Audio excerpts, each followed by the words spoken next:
Yo, what up, Thriller? I'm taking a page from your book, bro.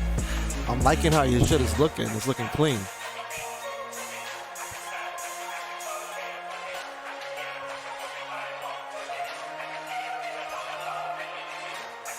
Yo, I gotta talk to you about setting up a scoreboard. Are you on XSplit or OBS? I'm trying to get that scoreboard, but I'm on OBS and I can't. Bro, can you hook me up with a tutorial for that?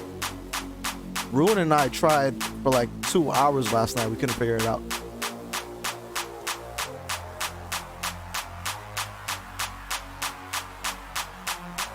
My man. Hit me in the DM on Facebook. Alright, I got you.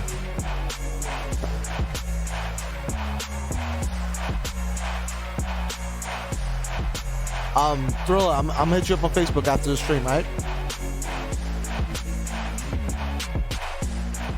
You still on Facebook, right?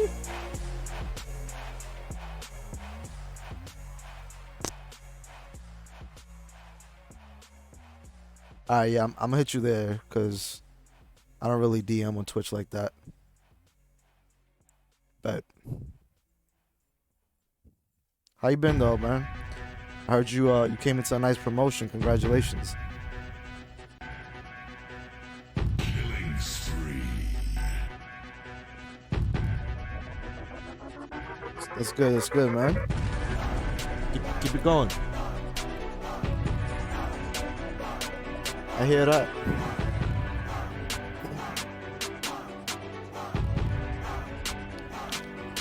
So I'm just waiting on Fugee. He's running late. He's not even on Discord with me. I got the footage up and everything. You know, Fugee's a diva. And I have like no game set up to stream. So we're just gonna vibe and talk for a little bit until he gets here.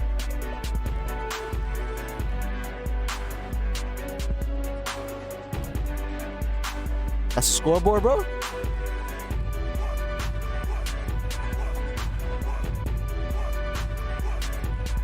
I'm gonna take a look at that after the stream, bro. I appreciate that. I like the way Thrillers looks though. It looks clean. I like how you got that Marvel 2 graphic at the bottom as well. It's dope.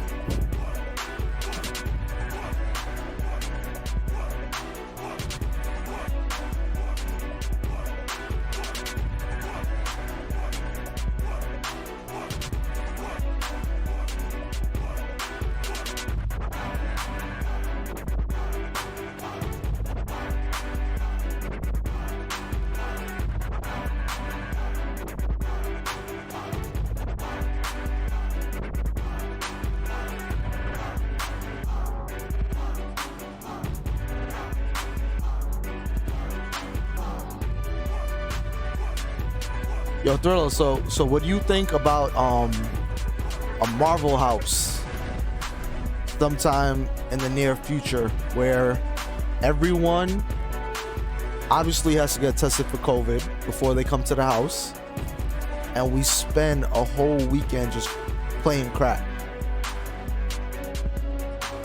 We kind of do like a summit for Marvel 2. Remember they were supposed to do a summit for Marvel 2?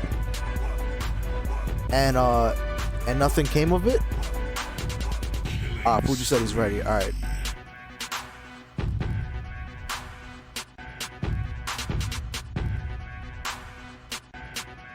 Give me a second, guys.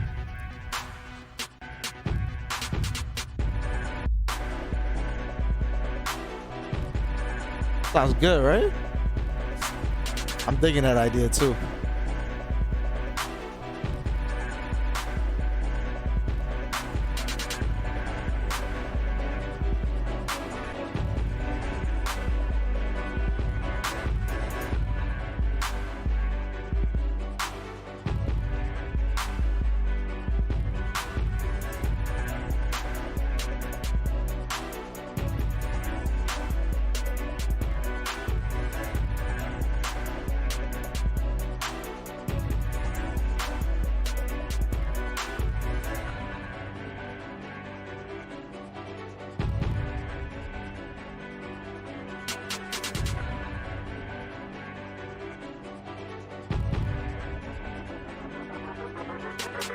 Killing spree. Fugee's a Discord noob, bro. We gotta teach him how to move over to the voice channel.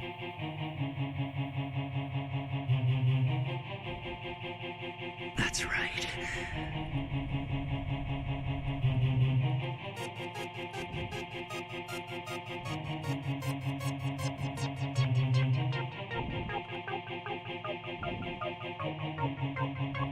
I am Kira.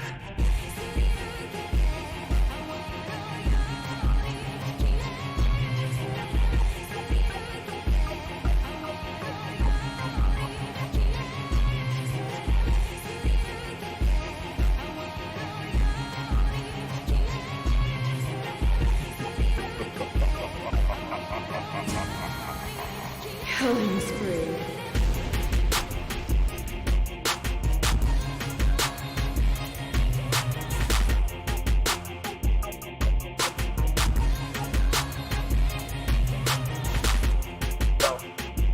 Yo, what's good, Fugee? You hear me? Hang on. Yo, Fugee. Sir. Hang on, let me just turn this off. Can you hear me? Yep. Alright, man. Hang on. Slow the volume on the music a little bit. Alright. So I'm gonna start let me up you on my mic too. Alright, I'm gonna start streaming the video with seasons beatings on it. In your Discord? Yeah, in the Discord, so you're gonna be up to date. Okay. Alright.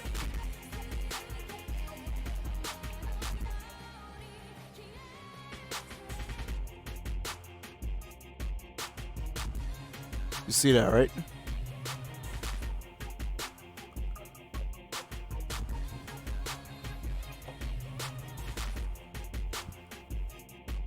Fugee? Damn, where'd he go?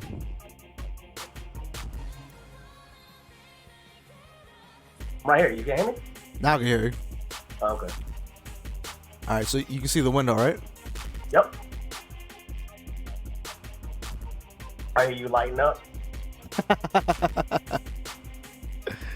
Yeah, alright, so we were just talking about I was telling Thriller about the idea of the Marvel House, kind of like the summit. Okay. What do you think about that? You think that's a good idea? What actually goes on at a summit? So, alright, let me turn the music off. We could discuss. What up, Calnito?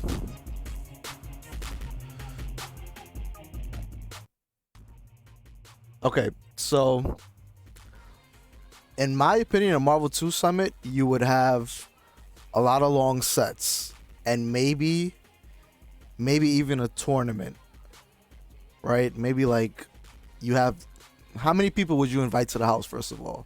Maybe like top 16, right? Yeah. Mm-hmm. Top 6. That might be kind of deep, but You think that's too much? 16 people. 16? Yeah. Okay.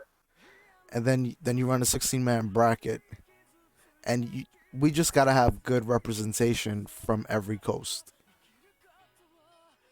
And that, I think that would be a legit event. Top 16 people in one house for the weekend. You run a 16-man tournament. Round robin with 8 people, Calnito. That's kind of like bots. We kind of already do that, right? So that's why I was thinking 16 would be better. And you have a standard tournament instead of a round robin. And if anyone wants to get a piece of each other, they just do a long set. I think you would have more value, like with stream time and content, if you go that route. Okay. So you would have like 4 players from each coast. You would have East Coast, West Coast, Midwest, and down south. But I don't even know who are the top players down south. Well, what is down south? Is it Mexico, or are we talking Texas? Texas, Atlanta, Florida. Maybe. Okay. Where would AZ fall in that category? Are they West Coast, or what are they considered? Southwest? I would say AZ has always been kind of West Coast, right? Arizona. I don't know. I don't know if they've ever been included. Mm. When I think Arizona, I think it's right next to Vegas, right? Yeah, it's south of Vegas. Yeah. And, south. I mean, right next to Cali. Yeah. So when I think of that, like I think West Coast. But I mean, historically, Okay. I don't know where they've really fallen. Okay, so how do these 16 people get in? Is it who makes the invites? That's the hard part, right? That's the hard part. Who's deserving of an invite? Because you can't, if you want 4 from each region, you can't really go by just tournament results. You kind of got to go by their overall performance, right? Correct. So is it a community-driven event, or is it a third party that puts it together and they decide? Third party Baseball. would be great, but I think at this point we're at the point at Marvel 2's lifespan that it needs to be community driven. Right? I think if the players want to show up to the house, they have to put in the time and the money to get there. I think some people would be willing to do that. Yeah, that's fair. Yeah. And everyone just pulls their own weight, right? And I don't know how sponsors would really fit into that equation yet. Maybe we would have talks with people and see who would be willing to invest in that type of format. But I think we can get it off the floor with just the community. We've done, as a community as a whole, we've done a whole lot. Look at last year's Evo. You know, we had $100 tournament. For sure, as a community, we can do it. It'll just depend on what's at stake, and then how much weight does it hold. If you put weight on it, it'll actually create initiative for people to want to be in it too. Right. I mean, you have a whole online community out there that you could somehow put in the mix. But listen, the bragging rights for that tournament alone would be worth it, in my opinion. You know, I'd invest $500 to fly out and say, okay, I beat the top 4 players from every region. Yeah, of course. Yeah, again, it just depends on how much weight you put on it. Yeah. It's just a gathering where we're just saying, okay, we're just going to handpick the top 16. We're going to sit down and play Marvel for the weekend. I don't know how serious people are going to take that, even if you put a lot of money in the bag. But if you put some weight on it, like we do with bots, which seems to be the tournament to win now, then yeah.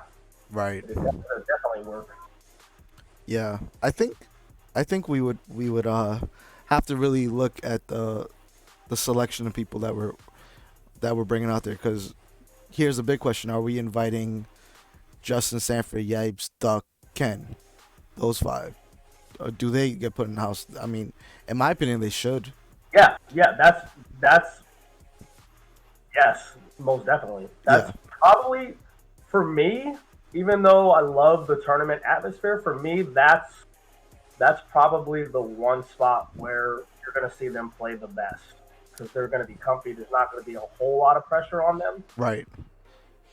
And again, there's going to be weight behind it. So I would say yes. Yeah, and even if they're not, okay, because let's just be honest with ourselves here for a minute. Those 5 are on a completely different level than most of the playing field, right? So even if they're not in the main tournament, they can have a separate event amongst themselves, right? Yeah. Yes, most definitely. Correct. And just like Rob Zilla is talking about right now, he did mention to me about a bounty tournament that could be somehow implemented too, which would be a new path to take, which would definitely put some merit onto it as well. So I eliminated XYZ for X amount of dollars, and if there's a high price tag on certain people, that definitely goes along with bragging rights. Okay, so what determines the bounty? We can go by. I mean, that's another thing that can be um, opted by the community. We can. That's actually a pretty good idea to actually put value on certain players. Yeah, We could say, yo, this dude right here, the number 14, he's only worth 20, $75. $20, $20. Yeah, I'll beat the $75 dude. But you take out the $500 man. That's huge. Right, right. Question is, where's the bounty coming from? Who's putting up the bounty? When me and Rob talked about it, we talked about let's just say whatever the price tag on this entry fee is. Let's just say it was $100. Right. So half of it goes to the bounty, and then half of it goes to the prize pool. Oh, so the players can actually create the bounty, and then I'm sure that we can get some people that are also enthusiasts in the community that would contribute to it. right. So anything that we do that is potentially new and involves like the cream of the crop, they're going to put some bread into it. Right, right. Oh, okay. So I like that idea, Rob. But okay, so if Ken puts up 500, who does he have to beat to collect 5? Wait, so who's paying him the 5? I don't quite understand that. So what do you mean? Who's paying who the 5? So Rob says if I beat Chaos, I can only win 100. Right? So that I'm assuming you can only lose 100 as well. I don't know. We'd have to write that. We'd have to brainstorm and politic that. But I mean, I think we could come up with something that is feasible for everybody that they would agree on. But I like the idea of putting different value. Right. We're gonna do a bouncer, but putting different value on certain players. I mean, you could do everybody the same, but it kind of takes away. We want to add more weight to those bragging rights. So let's say, okay, so let's talk about what they're talking about in chat, right? So let's say we have Rob versus Ken. Ken puts a $500 bounty on himself, and Rob puts 100. That's unfavorable to Ken, right? Because if Ken beats Rob hasn't agreed to pay 500, right? So you have to kind of bet the same amount, right? But what would Ken win? We'd have to write it all out. Yeah. I think there's a flaw there. No, not necessarily a flaw. We just have to write it out to where everyone understands what the value is and what they actually get by eliminating certain players. Because when you start putting money in the picture, it gets the first thing we want to do is just put it out there that there's a bounty tournament and you can win, extra money for knocking out certain people. But at the same time, when you start talking about money, we don't want it to be like that's all you're focused on. Right. You know what I mean? That typically is what happens when you put money in the picture. Yeah, let's face it, the Marvel 2 community is just full of degens. Yeah. So if you want to protect the integrity of the tournament, you kind of have to enforce some. Yeah, rules. the idea is to get the format of the summit in line first and get it established in stone to where the players will agree that they're coming to do this strictly for the spirit of competition, and then throw in the mix of okay, well here's what's at stake. Instead of, we're going to put this out there, would you do it for this? Right. And if it sounds a little off, okay, I might do it, but if you did it this way, then I'll definitely do it. Right. So, do you think we're going to have a Marvel event this year, or do you think COVID has kind of...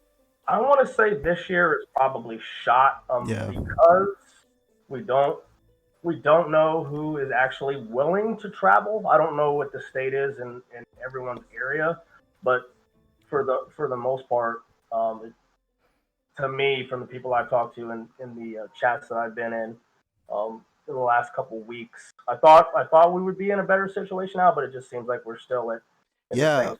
You know, it's People crazy. just don't know when they're staying home. We're in pretty much November already, right?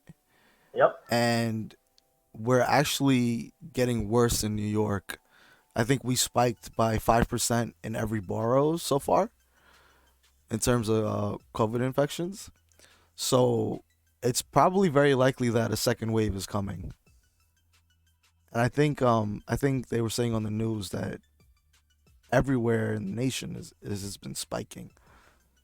So back in March, I don't know if you remember, they had said that after the initial first wave, it would die down and then the second wave would come out. So I think we're approaching that second wave. So it's looking like we're going to be on lockdown until I would say at least mid 2021. Yeah. The way I view it now, versus when it first got perpetuated in the media, is when I look at the SARS outbreak 10 years ago, 11 years ago. It started in April and it lasted till September of the following year. Right. So this one, although not worse yet because we're still in the midst of it, if you gauge it that way, that's probably what we're looking at. What year was the SARS outbreak? I want to say it was 9 or 10. See, how old was I? I was We were actually at Evo when it was going on. really Yeah, but it wasn't blown up like how this one is. right. But it was the same deal, and it lasted. Yeah, it was 13 months that it lasted. See, that was 10 years ago, so I was 23. What was I doing when I was 23? Because I don't remember the SARS outbreak being that bad. I was working, but at the time I was working in New Jersey, but I don't remember how like having to stay home because of SARS. No. That's what I'm saying. The restrictions and how they handled it was nowhere near what we're doing. Yeah, yeah. Sorry, I'm just posting up the link on the Facebook group so we get a little bit more eyes. Yeah, it was H1N1 in 2009, and it lasted all the way till September, I want to say, or maybe even October. I know it was 13 months. Yeah. Plus. Yeah, so it's not looking like we're gonna have anything Marvel related until next year. So I think now's a good time to plan. So as soon as those restrictions get lifted, we can put something in play. I think everyone's kind of dying for a Marvel tournament, especially since we had a resurgence on the streaming side of things. You had people like I would give credit to Roundhouse. Roundhouse really started up the streaming on Twitch, right?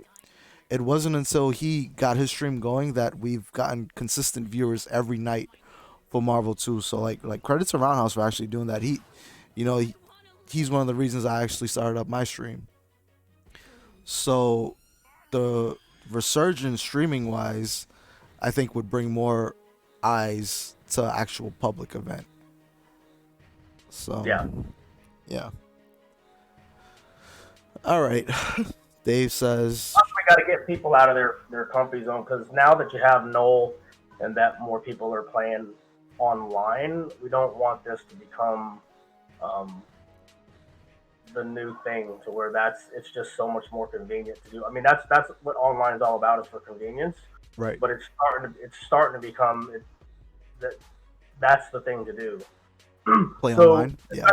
Especially with Noel. So if Noel ever takes off to where it has the capability of like PS3, where you can play like that just at will, and there's no complaints like you get with the Xbox and PlayStation. Yeah. I mean, and it being DC, people are just going to get too comfortable. Yeah. So I'm a big advocate of no. I really like it. I prefer it over PS3 100%, but only if you're playing locally. Correct. Yeah, if you're playing coast to coast, it gets shoddy. Sparta, thank you for following, man. If you're playing coast to coast, it gets a bit shoddy, but you kind of have to pick and choose your battle. Do you want to deal with rollback and a teleporting Magneto, a teleporting Storm, or do you want to deal with a little bit more input delay, but you get to see what's actually happening on the screen. For me, I prefer the latter. I prefer to actually see what's going on. But most people, they like the teleport and the rollback. I don't know if it's because they're just so used to it, but I can't deal with that shit, bro. It's too much for me. Yeah, it just seems that it's been around longer, so they've come to accept it for what it is.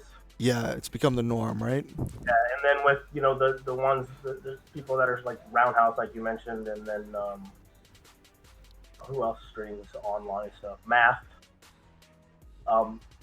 If you get a pretty big audience there for as far as the chat viewers, I mean that's where they're gonna go. Right. They're not. I mean, they're watching the match, but for the most part, they're there for, just the be able to chop it up. Yeah. So Dave says I prefer the lower input delay on PS3. So funny enough, Dave, that doesn't really bother me too much on the input delay. I feel like that's something that I can adapt to pretty quickly. And Fugee and we actually did a test yesterday.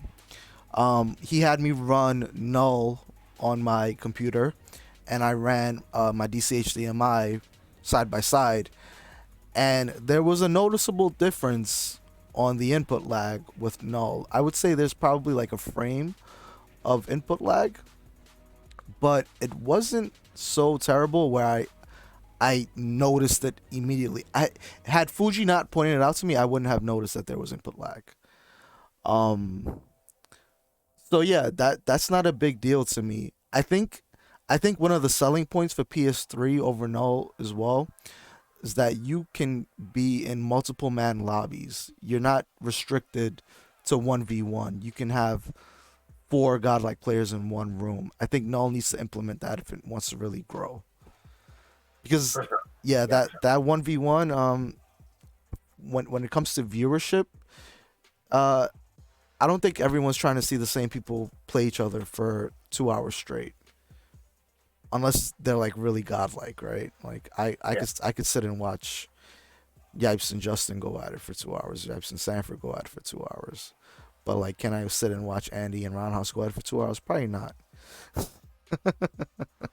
I mean, when you really think about it, they do. They do. Because Roundhouse plays like 5 people. Right. He plays the same 5 people in rotation every week. It's Mark. Who does he play? Mark. Ironic. Andy. Telly up, and Thriller. Asmo is starting to show up a little bit more. Oh yeah, Regency Rob. What's up, Chris? Yeah. And Regency Lockdown was in the mix. Yeah. It's a pretty good rotation he has going on. It's not like, like the matches are very entertaining. I'll give him that. And me, you know how I feel about Roundhouse's gameplay. So whenever I tune into his stream, I'm always looking to see him catch bus ass. but he does well. He does well online, man. Shout out to Roundhouse. It's good because it's when he was doing his Facebook streams, I mean, his ass about Twitch. I was like, you have got to get rid of this camera. Yeah. You need to get on Twitch. And at the time, he didn't even have a computer. So I just kept on him like, yo, you need to get on Twitch. And I know Locke and Math are on him. And then, now he's starting to see the benefit of that. And so he also has, also brings in some people from Mexico to play. But at the same time, just, back to what you were saying about, just you want to tune in to see him get his ass beat. That's what's great about him for the game, is that he now has a platform, and it's growing. Yeah. And so people are trying to come on there, and that's kind of like right now where we're at. If you want to get your name out there a little bit, is if you go on there and beat him, then people might talk about you a little bit. Yeah, and that's one thing I would And he's got the Bots 3 title on that shit. Right. That's a big selling point for him, right? And if there was a hypothetical award for best upcoming player or something like that, Roundhouse gets that free. He the last year or year and a half, he's made a pretty good dent in the Marvel 2 community. So I don't think anyone could take that away from him. he's done his thing over the last year and a half. Yeah, for sure. Yeah. What's up, Chris? What up, Chris? What's on your mind? That Dawson at, by the way. How'd you do versus Mike with his Dawson? That Dawson has been hot. That who? He got washed? Yeah. Wow. Them limbs are getting chopped down. Thrax? Thrax or MSP, Fugee? No, I played Drax. You played Thrax? Nice. All right, guys. We're gonna get into the match analysis part of the stream. So before we go over the footage, for those that don't know, Seasons Beatings was hosted by Fugee, and who was your partner, Fugee? His name slipped my mind. Chris Hatala, also known as Galleon. Yes, Galleon. So these two ran Seasons Beatings together. Now, was Galleon involved in Season Beatings 3, Fugee? Yes. He was. Okay, so why don't you give some background on Seasons Beatings as a whole? So it started in 2006. Right. And the whole reason why I put it together was I had been to NEC, I had been to Final Round. I went to Midwest Championships, even 2-3 years before that. Right. And other than Nickel City, the venues just all seem the same. You're just in an empty ballroom. There was really no atmosphere, and I just didn't like the way they had, and it seemed like all the setup was the same. And so, you know what? And then when I started noticing that some of the stuff that they tried to do, whether it be an event, money match, that didn't take place for whatever reason, I just felt that me coming from a b-boy atmosphere of running and hosting events, that I could probably do it a little bit better. And since I had the gaming background, because I used to do this shit back in the arcades. Okay. And then when I got into the b-boy scene, I figured I could use some of the formats that we use in the FGC. So I said, when I was traveling and I noticed that especially the Marvel community was more of what I'm used to as far as just the people. I said, I think they'll like this. And how I really got a feel for it was when I went to NEC and I took one of my mixes there that had all the b-boy music on it. And it was in NEC, and it was in Philly. So what? They all took a liking to it. What gravitated you towards the Marvel 2 scene as opposed to the CVS 2 scene? Something like that. Okay, so in that background, when I first started playing these games, like these new gen games, for the time, we did touch CVS 2 for a little bit, but I didn't like CVS 2 because the pause in between deaths, where the character would die and then you'd have to start in neutral, full screen, and it was almost like the round was starting over, even though you're still in game. Right. And then where Third Strike just was upbeat and fast, and I just liked that engine and the way it played. So we played that, and then Marvel 2, just the flow of the game. The OST was okay, but that's one of those things that just grows on you. But the flow of the game just felt like a natural progression of its predecessors, and it just the way it sounded and everything. And before we were able to change the music, I was already envisioning doing that, finding a way to taking out that OST and putting in music that I thought would fit better. So this was back when Spider-Man was, or not, when Iceman was top tier. I was already thinking like years ahead. And so that just locally, even here, the people that were playing at the putt-putt, I mean, it was when I look back in hindsight, even that crowd was hood. Right. It just seemed like this game just attracted those type of people, those are my people, you know what I'm saying? So for the most part, like they were energetic, the hype, they would pop off at the at the putt, and they were playing for money. I mean, even then they were playing for money where they didn't even know about like this scene as far as the majors and everything. Nobody knew about. We didn't know about that stuff yet. So going back to NEC, when I went to NEC. I'm sorry to cut you off. Your background noise is kind of overtaking. Oh yeah, your hold voice. on. Yeah.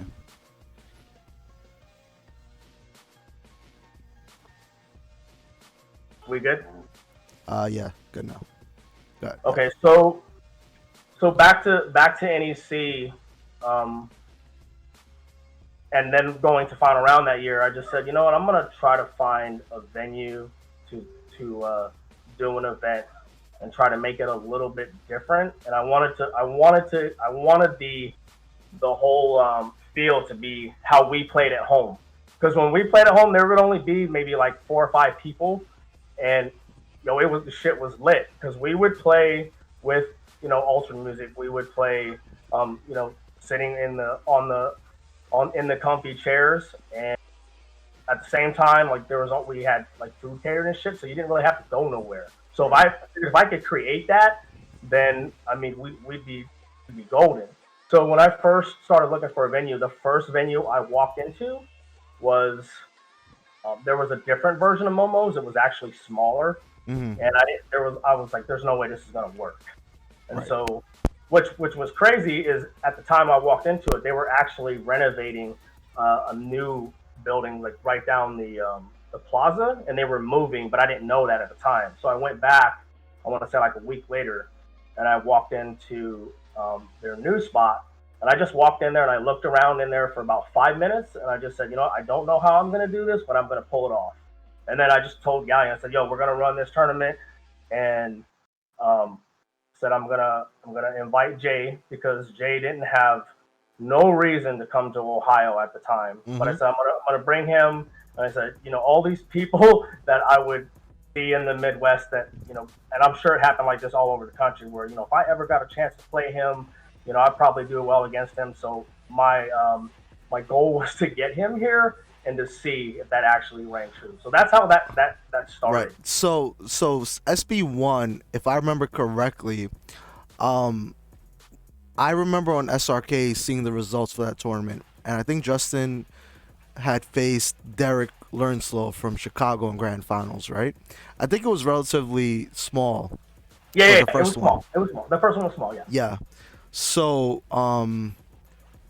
no disrespect to Derek, but you didn't expect Derek to be in grand finals at a supposed major, right? So when SB2 came around and then you guys had the turnout that you had, I was really surprised that all those big names showed up. So what was the difference? I guess what was the strategy in getting more people to show up from SB1 to SB2? Well, it wasn't really a strategy. It was more about credibility. So at the time, remember I told you when I was going around, I was seeing how some events were saying we're going to do this, we're going to do that, and then stuff didn't happen. And then even at some events, I heard that some of the payouts were a little shady. Right. So my whole thing with Chris was from the door. I said, look, we're going to start this. We're going to put our own money into it. I said, you got to be willing to take a loss. I'm expecting to take a loss, which is fine because we're doing it for the love of the community. I'm not trying to make any money off this. But I said at the end of the day, if we deliver on what we say we're going to do and the people see that, they'll come back. And so that was the whole focus was just, let's just do what we say we're going to do and keep everything legit. And when these people win the tournament, like we pay them right away. There is no waiting for days and waiting for checks to clear. Because I was hearing about that too. I was hearing about people were waiting for checks to clear. I said, people want like their winnings right now. They put into an event and they expect to get it back. So they got cash money as soon as they won a tournament. Yeah. Nice. Yeah, I was coming to people like even as people were getting eliminated in their place, I would hunt that person down and pay them. I didn't wait till all the placings were made and then paid everybody at the same time. I paid for the most part, like when people were being eliminated in paid spots. Okay. So yeah, ultimately it was if we deliver on what we say and we build a credibility, it'll come back. Was season's beatings, what? was that a top 8 payout or was that just top 3? No. We were still doing the standard top 3. Top 3. Okay.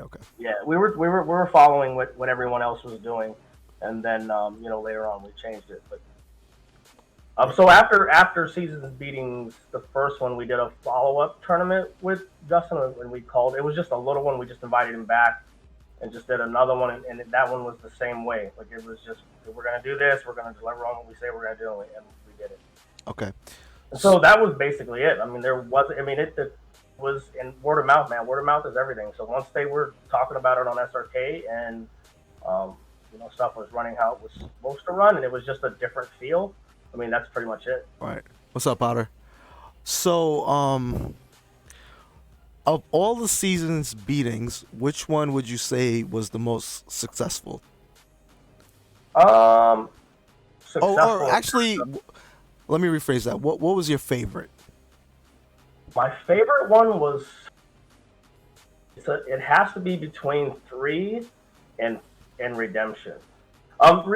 I like so the thing with 3 was that was kind of a personal challenge for me. Not because Chris wasn't, even though he was in part of the Marvel community, he wasn't in it sewed into it as deep as I was, right? Because I had built the relationships with everybody like around the country, and so for me, 3 has like a special place for me because it was so challenging to get people that I was told would never come here. Yeah. They were like, you're never gonna get Roshan. You're never gonna get.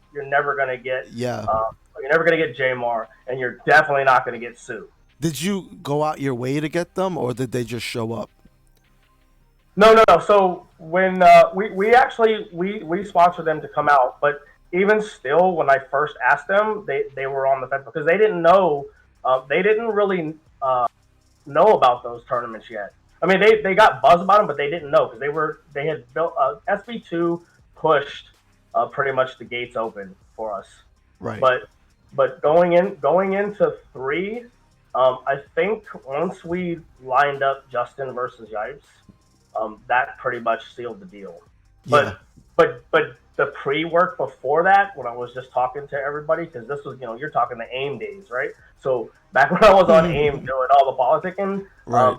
They were like, yeah, I'll think about it. It wasn't like a guarantee or whatever. But once the thread started blowing up, so once that was the thing, that was all about the credibility. Once you started hearing like the big names are like, yo, I'm gonna be there, then you know what I'm saying. Then that's when I knew like we had like some pull and some weight, and I actually like believed and trusted what we were doing. Yeah, because a lot of the people had never been to Ohio before. Like, what would they come here for? Yeah. My first trip to Ohio was SBR, so unfortunately I missed 1, 2, or 3. Like, my backstory. I couldn't travel because I was too young, right? But my personal favorite was SB3, and all I have to go off of in terms of that tournament is just footage from Preppy. Right, and the level of competition that was present at SB3, I don't think we've ever seen that in any tournament before. I think that level was higher than SBR in my opinion. What's up, Charlie Garland? What's up, Bill? But go ahead, my fault. No. So I was just saying, when I went to SBR, I was expecting to probably see names like Chunk and guys from Seattle and stuff, but they weren't there for SBR. And I think a lot of that had to do with Street Fighter 4 being prevalent and coming to the forefront. So Marvel 2 was kind of on its way out, unfortunately, for SBR. That's why I think SB3 hit that sweet spot for Marvel 2, and that's why it's my favorite. Yeah. It's right, yeah, for you because it's it was a Marvel pushed event. Yeah. But I mean, I think 2 like set the tone too because 2, we really wanted. And then this was another thing too. I really wanted to show that like, I'm just a dude from Ohio, right? And I actually love this game and I love the community. And so, I had met like the Dipset guys at the ECC tournaments, and ECC was just a raw as fuck tournament. Right. And so when we did SB2, like I was telling Chris, was like, yo, we need to bring out like some Cali people. So I wanted to show that we were showing love to both coasts, and we brought out, PD, what's up, PD? We brought out Bill, we brought out, Jao, we brought out Combo. Yep. And so, and we also wanted to show that, even though You know, these guys weren't. I mean, they were good, Mhm. but they weren't like the best at the time. But we wanted to show that, look, we will bring people out there, and you don't have to, you know, have all these accolades. And I brought them out because they're just good people. And so when we brought them out to SB2 had it didn't even feel like a tournament. Like when I think back about SB2, even though that was a guy like tournament 2, it didn't even feel like a tournament.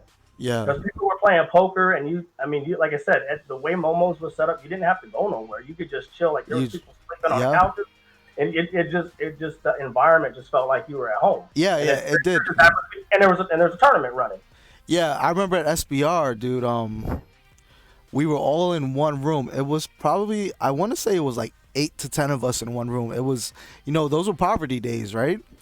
So everyone's cramped in one room. Well, not for this guy, but not for you, but for us it was. Right? But we were all cramped up in one room, and Eric jumped off the balcony, off of a second story balcony for some off a bet. Wow. I forgot who bet him that he couldn't do it, and he ended up fucking breaking his leg. It was the stupidest thing I ever seen in my life. Right, but it didn't feel like we were at a major. It just felt like we were just fucking around, you know? Yeah, that's the thing. Like when me and Chris started, we weren't trying to be like Evo. We were trying to just be different. And at the end of the day, like the community is what made it a major. Like for the most part, bro, I didn't really have to do nothing. Like the community they did it all. Yeah. They just showed up. I just learned that, you know, if you give them what they want and you deliver on what you say you're gonna do, I mean, they'll do everything for you. Yeah. Like they came in, they ran the brackets. I mean, and we started getting people were hitting us up like, yo, can we do this? Can we do this? Yeah, sure, go ahead. Yeah, we'll give you, you know what I'm saying? So we just pretty much drew the picture and the community painted it. Right. So they're talking about Roe versus Wigfall SB3 that first attend. Funny enough, I was watching that the other day, and Chris, you're right, that shit was sloppy as hell. But I think at that point Josh had stopped playing for a long time. He was missing pretty basic things, and Roe was looking pretty sloppy his damn self. I think both of them just didn't give a fuck. They just wanted to play for money. But it was a good set. It was entertaining. Desmond said they made money off that set. Okay, so speaking of players like Jal getting sponsored and stuff to go out to SB, right? You had your relatively unknown players. Now, I'm not saying Chris Schmidt was unknown, but I think at this particular season's beatings, he wasn't on anyone's radar. Would you agree? I don't know if I would say that. He was definitely on the radar. I know for sure at Evo 2007, whether people want to admit it or not, like Chris was a buzz. What's crazy is I heard about Chris Schmidt back when it was on the SRKs when they were talking about, because I actually thought him and Mike Ross were related in some kind of way. Yeah, that was a running joke on SRK that they were brothers. Yeah. So, but the thing is when Chris was coming up, I had heard about him, and I had heard that like this dude. And what's crazy is when I heard about Chris, every time I heard about him, he was a player that was getting better. Right. Like every single time I heard about him, like, yo, this dude is getting better. And what's crazy about SB3 is that when he came into the mix, like Chunk told me he was gonna win. Like he's gonna come here and he's gonna win that tournament. Okay, so this was before. I don't even know if I knew he was playing MSP at the time, because the last I remember was him playing Thrax. Okay, so this is an interesting dynamic, right? Because most of the top players, they would say Chris was a problem, but for me, being a spectator at that point and just seeing results being posted on SRK and whatnot, I could not really say that Chris was on my radar personally. Just because he wasn't showing up on results like that, as I guess you were more, concerned with people like Rowe, Yipes, Justin, Sanford, Chris Schmidt. Even like I feel like at one point in time, David Lee had a bigger buzz than Chris Schmidt, right? Because David Lee was killing people on the West Coast. Potter had a huge buzz around him. Those were the players I was looking for. So when Chris Schmidt came to SB3 and he did what he did, I was personally floored by that. I was like, how can this player just come here and beat someone who took years to overcome Sanford and Justin, right? So that dynamic is pretty interesting to me because you have more of a insight to the top player view of the scene, where I at that point in time I had more of a spectator view, right? So you still there, Fugee? Yeah, I'm here. Okay. So SB3, we got Schmidt versus Yipes. Now, I believe Chris Schmidt came from losers. I'm not sure who he had to beat to get to Yipes. I think he might have had to beat Josh 360. Beat everybody. Chris had a crazy ride back because he actually got sent to the losers by none other than Chris Matrix. Yeah, I remember that. Chris got shot by Chris. Yes, he got shot. Yeah. But he did. He beat everybody. Wait. Chris is saying no. So Chris, you didn't send him to losers because there's footage of you beating him with cable sent psych.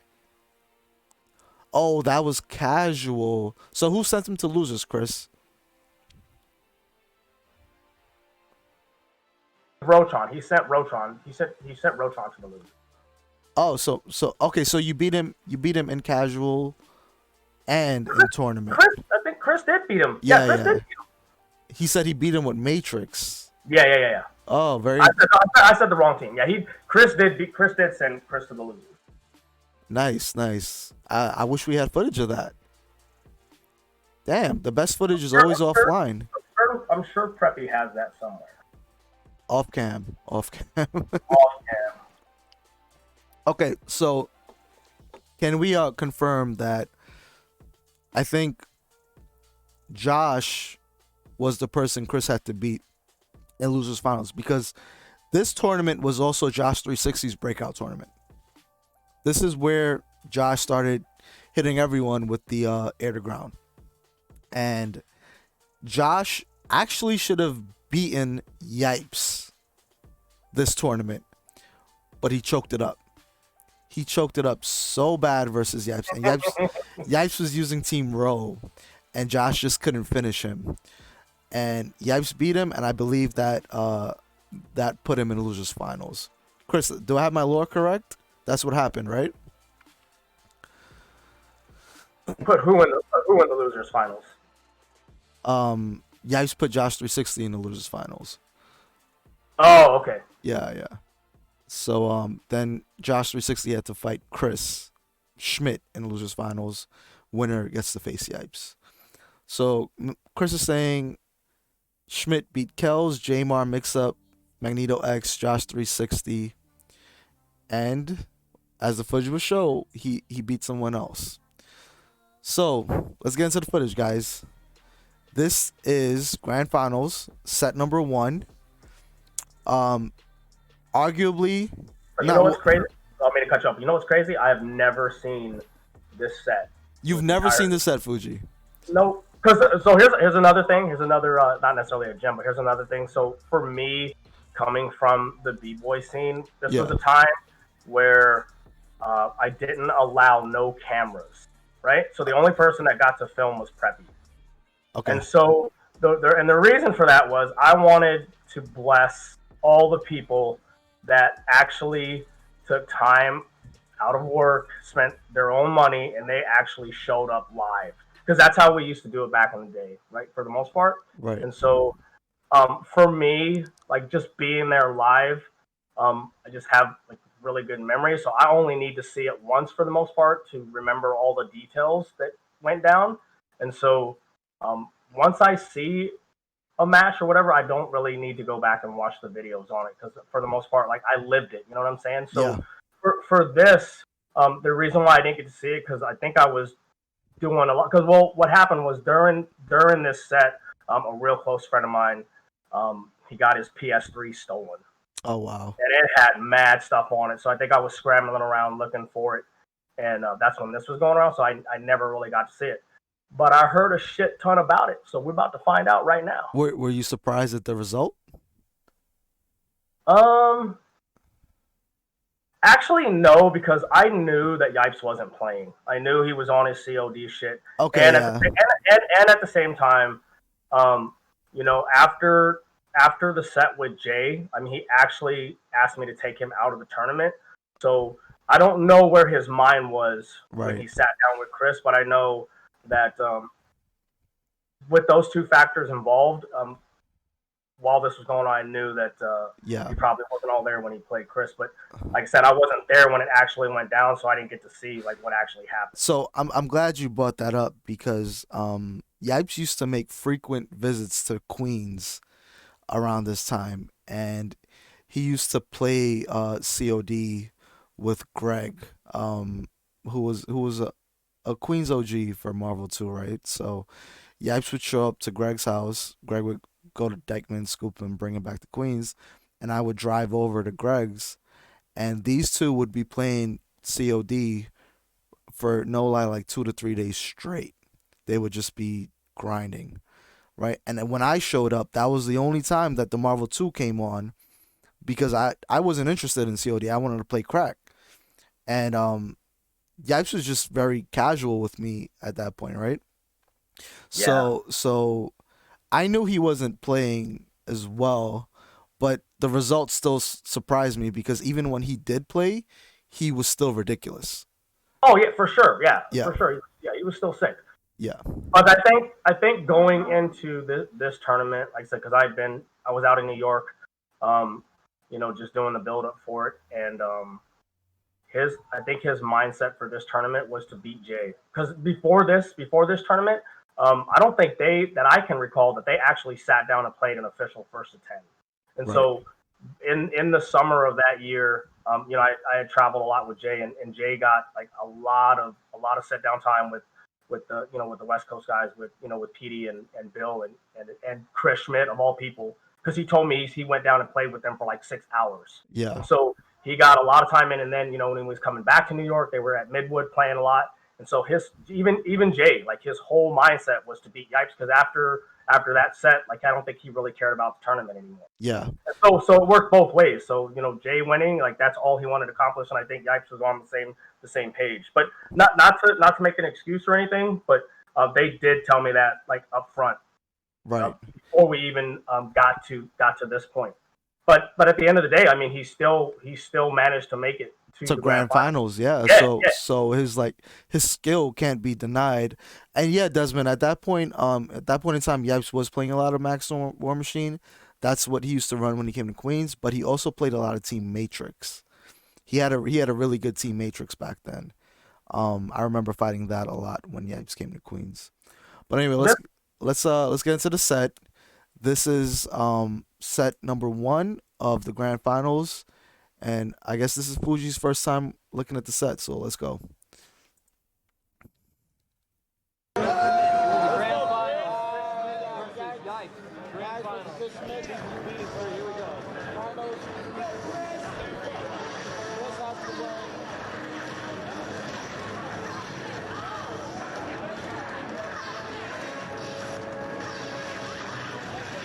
I think Schmidt had the better Magneto here.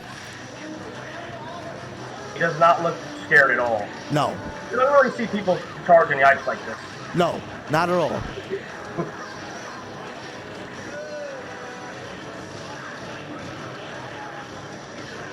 Yep.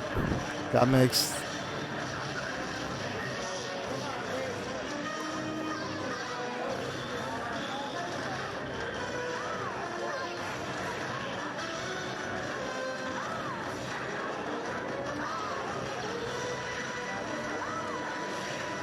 Okay, so I don't know what that lightning attack was about. I think he was trying to just catch him jumping. But what I wanted to say was, at this point in time, Chris Schmidt was displaying a really good Storm. I think Storm was known for being like an East Coast character. I think everyone thought East Coast had the best Storms, but Chris Schmidt came out of nowhere and his Storm was ridiculous. Like, he was holding his own with Yipes, Sanford, and Justin in terms of Storm gameplay. So he just randomly gets a full screen snipe right there. Yeah, let's look at that again. How does that happen? Yeah, let's see what he was trying to do.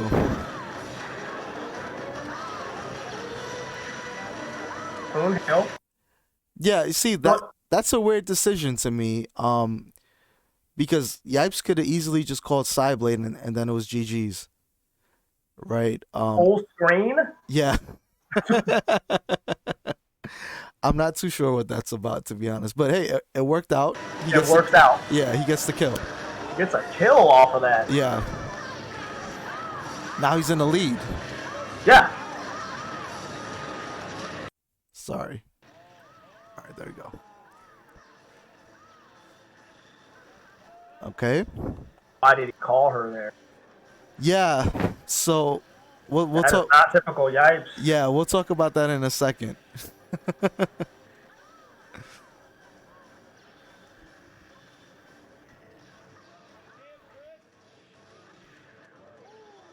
Missed. All right.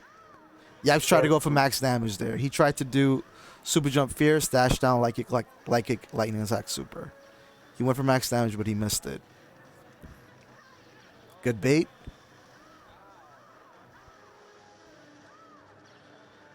Yipes kills his Storm. He's in a good position. He should win this match. Yeah, he should win. Yeah. But Salak is pretty scummy mixed. Does he get? Oh, no. choked it up. He missed the dash? Yeah, he missed the dash. I don't know why he went for a second dash there, but he tried to double overhead him again. So, one thing I always say about this game, at the very high level, top players do not like to take anything. They don't want to sit there and block, and they'll do anything to get out of a situation. So what I've noticed over my years of playing Marvel, and especially getting to a higher level of Marvel, is when you put a godlike player in a bad situation, they're most likely going to make a bad decision, right? Which is the reason you saw that Sideblade call from Yipes. Now, had Yipes been playing someone like me where he's not under that pressure, Sideblade would never come out because he doesn't feel forced to call her there, right? You already know when you're fighting someone that's at your level and someone that isn't up to par yet. So let me ask you this. Where do you think Yipes' mind state is right now, having played probably for the first time Chris's MSP here? Okay, so I do believe Yipes was aware of how good Schmidt was up until this point because Schmidt had beaten Sanford in the first 10. He took Sanford out the tournament. He beat Josh 360. So even if Yipes wasn't paying attention to Chris Schmidt, he had to have been paying attention to know how he got here. And knowing how close New York City is, I'm pretty sure word got to Yipes that, yo, Chris Schmidt is beating Sanford, right? And that's no easy feat to do with MSP. So going in, I'm pretty sure Yipes is already giving Chris Schmidt the respect of being a high level MSP. So I would say the nerves would probably be high for Yipes here, but again, that's my assumption. Do you think he's ever in a spot where I could lose this set? So there's this thing right now after game one. Okay. So after game one, there's this thing called MSP pride, right? Yeah. And it's a real thing where when you're an MSP player, you never want to get beat by another MSP player. So after game one, I'm thinking now there's another part to MSP. Every MSP player knows that the team is bullshit, right? You can be really godlike with the team, but there's still a level of bullshit to the team that allows anyone to win with it. Desmond says it the best. He says, short side blade in a dream, right? MSP in a dream. Low level players can get that. So, in my opinion, Yipes is just chalking up the first loss to, it's MSP, right? Let's see how the second game goes. So, that's how I would approach it. But my mentality is nothing close to Yipes. So again, I can only assume, right? That's fair. So let's see. Game number 2.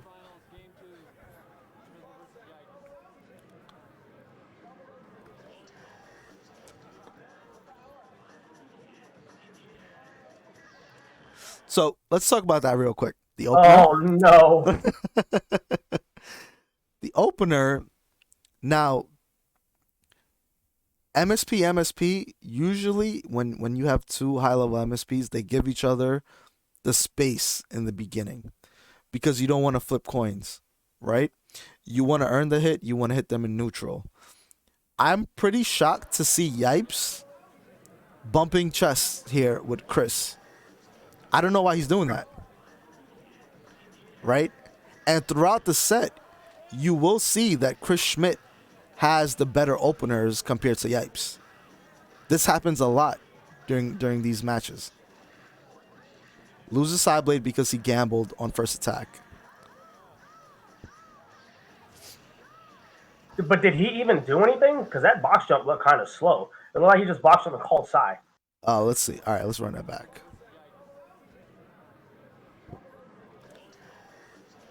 Let's see what Yipes did.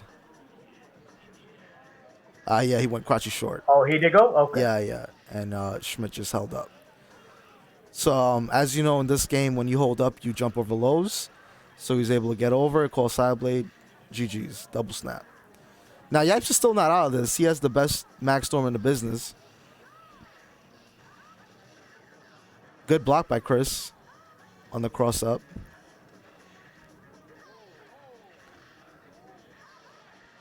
Yeah, see, Yipes doing things like that is very uncharacteristic of him to do random lightning attacks. Yeah, what's he doing? Yeah, he's There's just... enough. Go ahead. Sorry. No, I said there was another one. Yeah.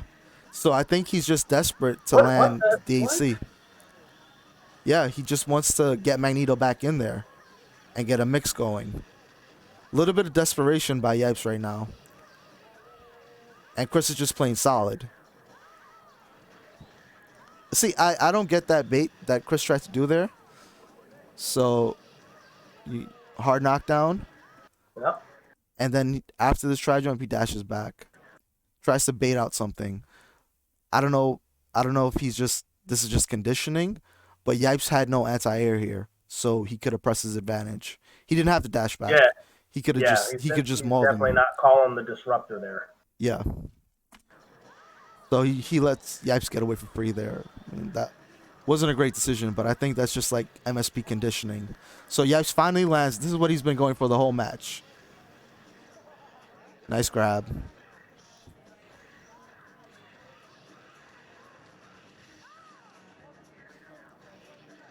I think he tried to go for max damage there to DHC Hail.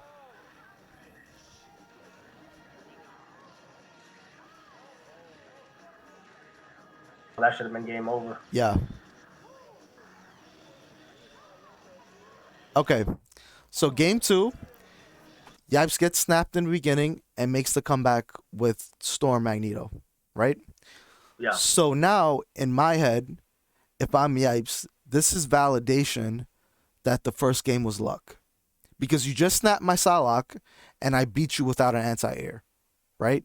So Correct. now if I'm Yipes, I'm thinking, all right, well, I just have to play a solid game and not let him get lucky. Right. Because his MSP isn't as good as mine because I just beat him with Storm and Magneto. Yeah, because had I had Psy, it would have been worse. It would have been worse, exactly.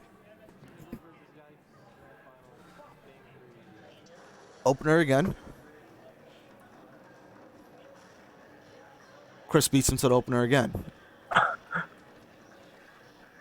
Recurring theme here.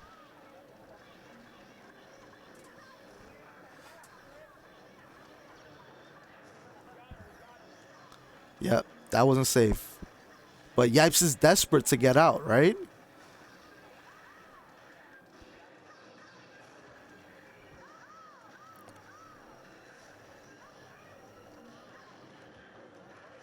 Nice. Oh. Yeah, that was a good decision. He shouldn't have done Oh super no, he got hit with the random Rudy. there. The random Rudy, yeah. Yeah. Wow, the West Coast tag. Now we know where he got it from. He's been watching the tapes.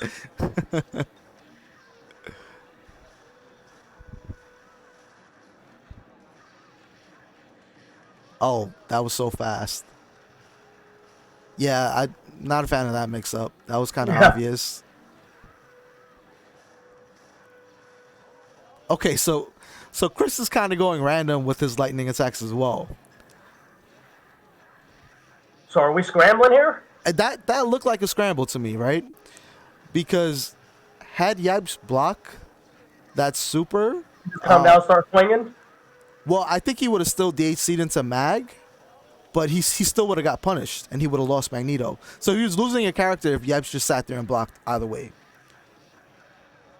So yeah, they're kind of just playing a little ham right now, as clean as it looks. Yeah.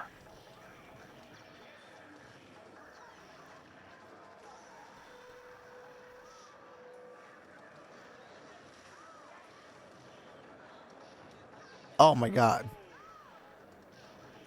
Yipes. Okay.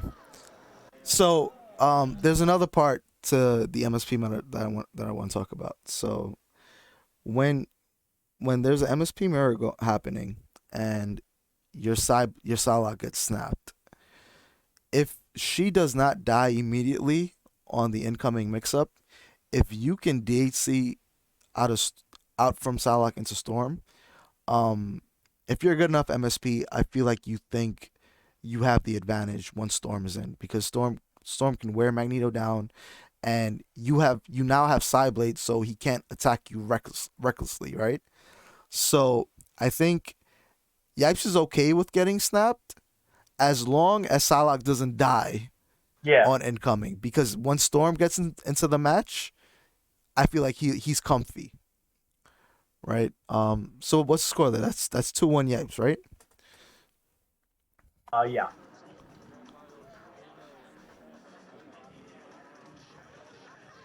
Okay, Yipes wins the opener, but doesn't convert.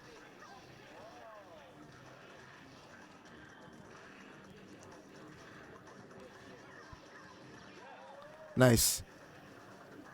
That's the second time he's got caught running into her. Yeah. Okay, we got a Storm fight. Let's see if Chris can hang with Yipes' Storm. Is that Bill in the back? Sounded like Bill. I can't. Yeah, he's doing really good with Storm. Yep, that's the punish Yipes was going for in the first game. Oh, input error. No. Yep, input error. I think he loses Storm for this.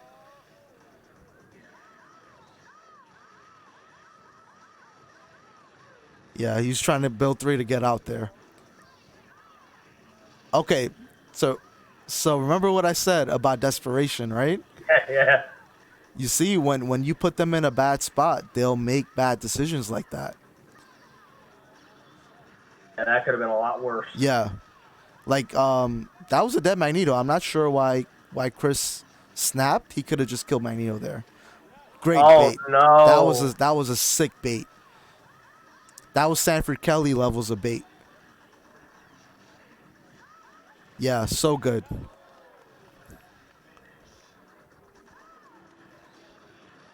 Nice. Okay, 2 up. What's up, Ken?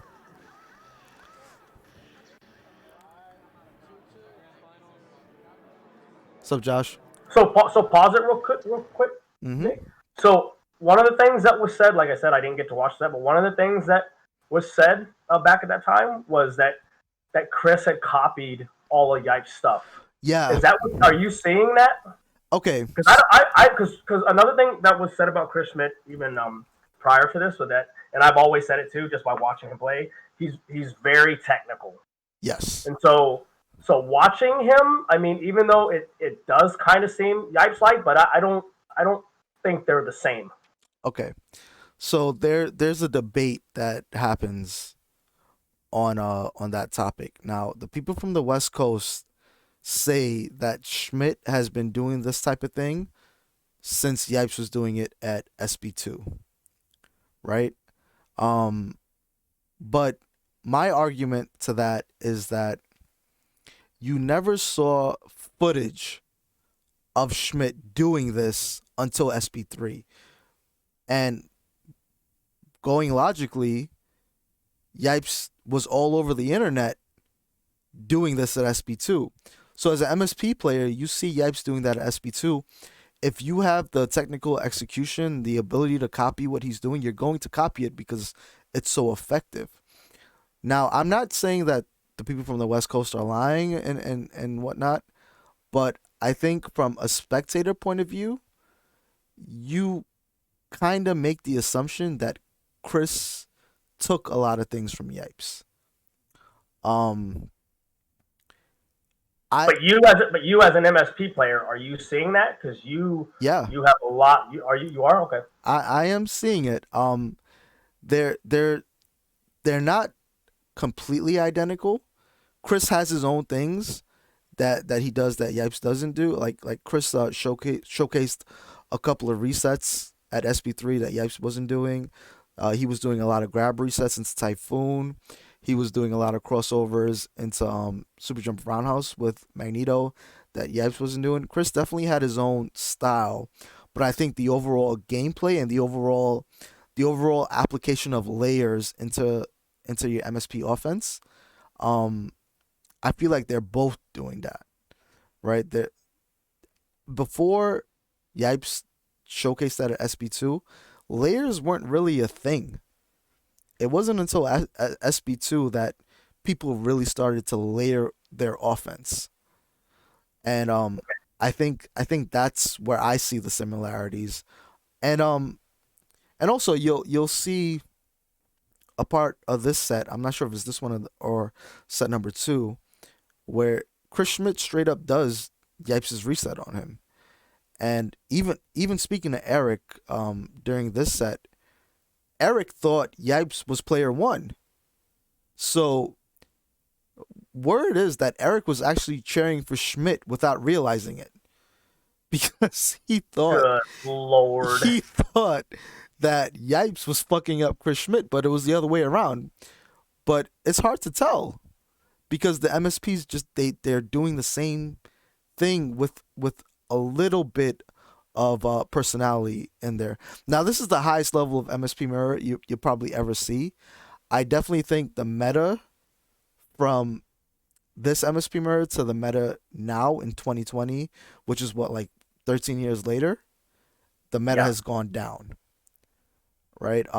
You'll never see an MSP mirror like this unless 2 people decide to elevate MSP to this level again, and that's just not an easy task to do. You know? Yeah. Yeah, I see. So Even Desmond's confirming that, Jason, I had to tell Eric that that wasn't Yipes. He was confused. Yeah. So I would say if that was the case, then we're forced to believe that this man was at home in his bedroom, in the lab, practicing all this stuff, and then only decides to showcase it at this tournament. I find that very hard to believe. Okay, no, it's not that he was at home practicing in his bedroom, but he could have sessions with a lot of godlike players, and over time he had a whole year to implement this tech, right? So over time, while you're playing, you get better with what it is that you're practicing, and by the time SB3 rolled around, he was ready. And maybe he just wasn't on cam. He wasn't getting exposed enough is probably the right word. He wasn't getting exposure that Yipes was getting, and he just came out of nowhere. But people from West Coast already saw him doing this because he was working on implementing this into his strategy. That's what I'm inclined to believe. But again, I'm just assuming. I really don't know what the story is, but I don't think you can deny that the similarities between these two are there.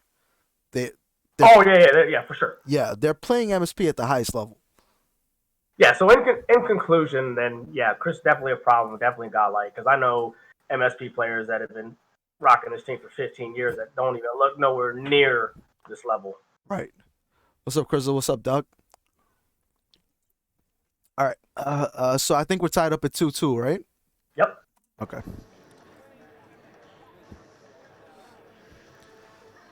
Okay, Yipes blocks the opener, but he gets layered into a frame trap. Okay, so that reset right there, that's Definitely. that's Chris's reset. Yipes was never doing that before. After this SB3, Yipes started implementing that into his gameplay. But Chris Okay, was go back. Let me look at it. Let Yep. me take a look at it. Chris was the first person to do that reset.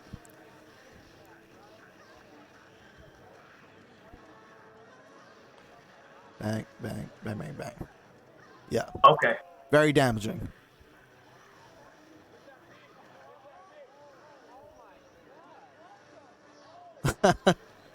The crowd is in awe right now. So is that you? Are you talking about adding the roundhouse in? Yeah, it's Okay, a lot of extra damage. Yeah.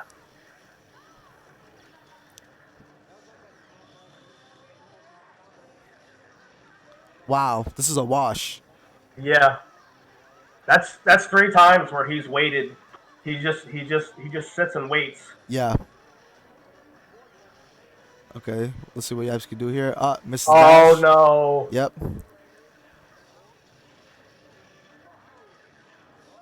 Okay, you see that sequence? Mad slow. That looks slow. Yeah, I don't know why Yipes, but this sequence right here, this is all Yipes. Yeah. I That's- remember that from SB2. Yeah, that's all Yipes. That's Yipes' shit. So Okay. could it be that they both found out that reset at the same exact time? I find that hard to believe. Because the SB2 files were definitely out in circulation. Yeah, exactly. As soon as those vids came out, I was on them. So we just jump up in the air and lightning attack straight down. what is going on? Yo, so is he freestyling here? What's going on? Nah, that's actually a cross up. Okay. Yeah, that's a cross up. He gets on the other side. That's just shit you just don't see every day. Yeah, you definitely don't see that. But that's actually shout out to Stanford Cali. That's Stanford shit. Okay. I see you, Chris. I got 3 characters. I got room to play with. Okay, I don't know why the video skipped there. I think Preppy fucking up. yeah, probably fucked Oh, up. it's all good. It's all good. Okay. Oh no. Double snap. It's all West Coast in the back. Was that Eric that was screaming? It had to be. I know Chunk was one of them. He had to be. Desmond, can you confirm if that was Eric screaming there? Listen. Wait, go back. Play it one more time. Let me listen. I'm gonna raise the volume. I'm gonna raise the volume.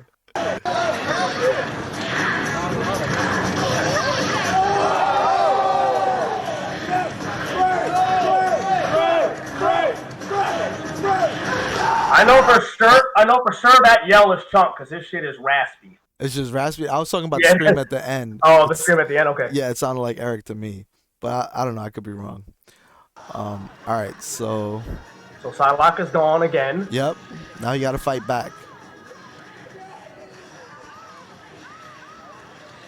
Okay, so I just want to Okay, talk. so let me ask you as an MSP player, right? A high level MSP player. Yeah. So now that Saya's gone, what should Yipes be doing here? He wants to find a way to get Magneto back in while wearing down Chris Schmidt's Magneto, right? But that's a tall order because this is what I was gonna get into. Look at the approach that Chris is taking to him right here. Yeah. So Chris is just gonna dash in, do nothing, call Sideblade, put him in block stun, right? Correct. Now, a lot of Magneto players don't know the reasoning behind that layer after Sideblade. So we'll just talk about that real quick. Bang puts him in Sideblade. super jump roundhouse, air dash, light kick. So you see how Yipes gets tagged here? Back in block stun. Chris does not have to worry about anti-air at this point. He already killed Psylocke. So when he lands, he's going to have advantage on Yipes' Storm, and he could put him for another mix if he wanted to. He could have checked him with a stand jab there, and he could have did something to keep Yipes still. He didn't do it, but he definitely could have. So that string, after you make them block Psylocke, super jump roundhouse, it's a layer where if they normal jump, they're going to get guard broken. If they're super jumping, they're going to get strung up.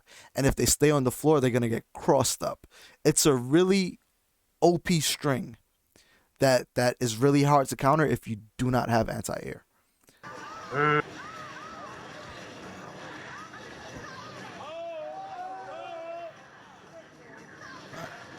He went for the empty low there.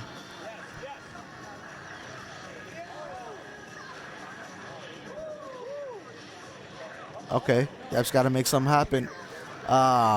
Execution failed him. Yep. Random Rudy again. Random Rudy. He did it again.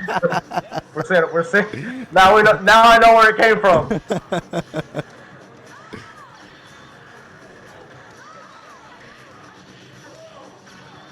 Okay, Yipes can make something happen. No DAC? Why no DAC?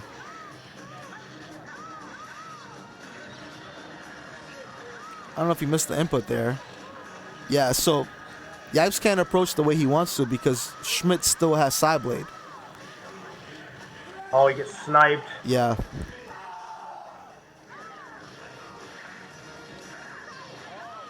Okay, so at this point, Chris is exhibiting a Storm that's on par with Yipes. There's no real advantage. Wow. Okay, so that was 4-2.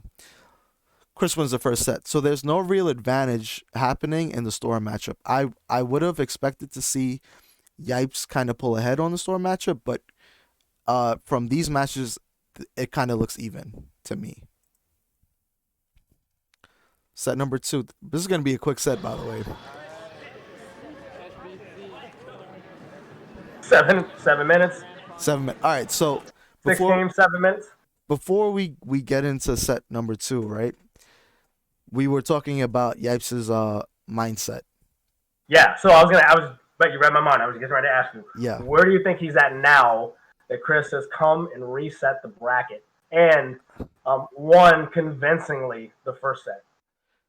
Okay, so I think if there's 2 ways Yipes can approach this. He can be level-headed and think about what actually happened, or he can just want to get right back in it and he can just play off of emotion, right? If he was level-headed, if he takes a level-headed approach, he would realize that he's losing the matchup in the beginning of the fight. So Yes. You don't want to gamble with Chris in the beginning. Now, if he took the emotional approach, he's going to fight with him. He's going to try and scramble, and it's going to play out the same way that the first set did, in my opinion, because Chris just has the better openers. I still think Yipes might feel like he's the better player because that MSP pride won't allow you to say that another MSP is better than you. But I do think Chris Schmidt put the fear of God on him in the first right? Because now he's thinking I can't get hit because I'm done. If I get hit, I'm done. So let's see if he decides to fight on game 1. Yeah, he goes right back in it.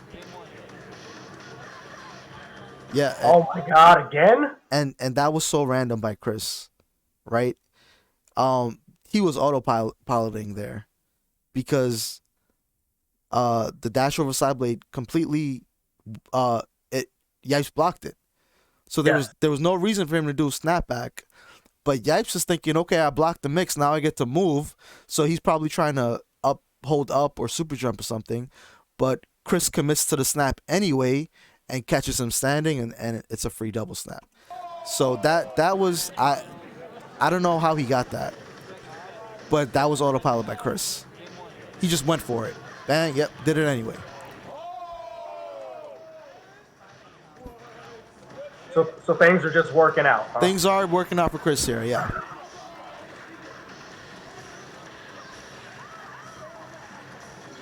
Now, the messed up part about the situation is that Yipes can't really play on the floor anymore. No. Yeah. Gonna stand your ass up. Yeah. You don't want to be on the floor against MSP. Good D. That was really good. Really good D.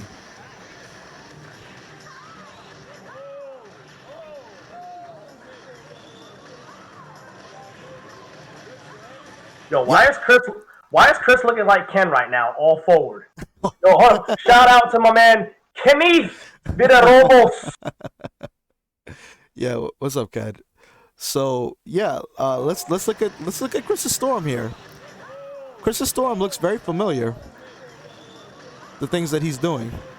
I think that looks like Yipes to me. Let's look at this sequence. Oh, run that back. All right. Run it back. Yep. Yipes is definitely We doing just hold on. So is that a thing? We just uppercut, then lightning storm up. that was Yipes' combo at SB2. Yipes is doing that at SB2. If you look at the Yipes show, he does that all the time. It's very damaging. He even did that in grand finals against Justin to kill his Psylocke when Justin got a DHC on accident. So it's a really damaging combo, and yeah, Chris Schmidt all of a sudden shows up at SB3 with it. Now, I'm not giving Chris Schmidt shit. Don't get it twisted. Again, I do think that in order to execute to this level, you have to have innate Marvel talent. You can't just see this and say, I'm going to fucking do that. It's just not going to happen. You have to have a very thorough understanding of the game, a very thorough understanding of the meta and the teams and everything, and have the hands to go with it. If you don't have the hands, you cannot do this shit. So shout out to Chris for being able to do this, but I'm still inclined to believe that he took a lot of Yipes' tech and hit him with his own shit. That's what it's looking like to me. Yeah, this is the person that you decided to demonstrate it on, which I find is amazing that it's actually working. Right. And Yipes has never fought an MSP on this level too, right? So it's kind of it's kind of funny because Sanford had the same experience when he first fought Ken. He never fought a Sentinel that was on that level. So how do you fight against something that you kind of have no experience against, right? Chris is coming at him here, and Yipes has never fought this before. So it's a really amazing thing to see Yipes being put in this situation because no one else was capable of doing this before. Yeah. Yeah. Yeah, see the layers? Yeah, that's all, bro. No. That's all Yipes. That's all Yipes.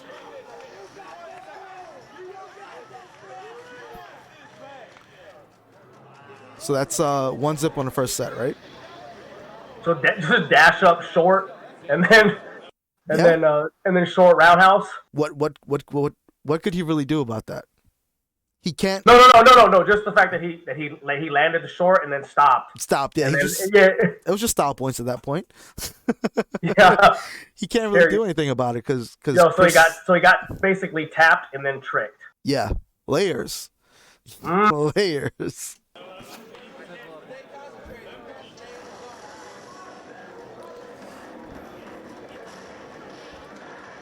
Yeah, so I don't like that Yipes keeps going for the opener with him. It hasn't been working out.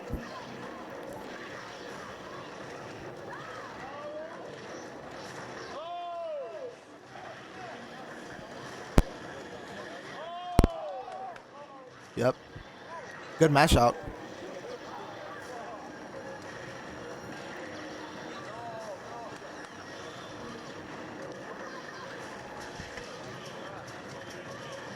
Tag. Yep, look, they're doing the same thing. That was Yipes that time. This is bad.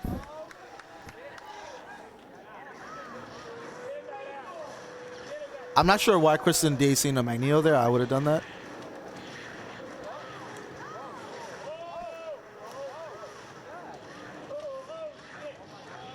He choked it up. And yeah, Yipes overcommitted there. He should have known Sideblade was gonna come. But he's in a desperate mindset right now.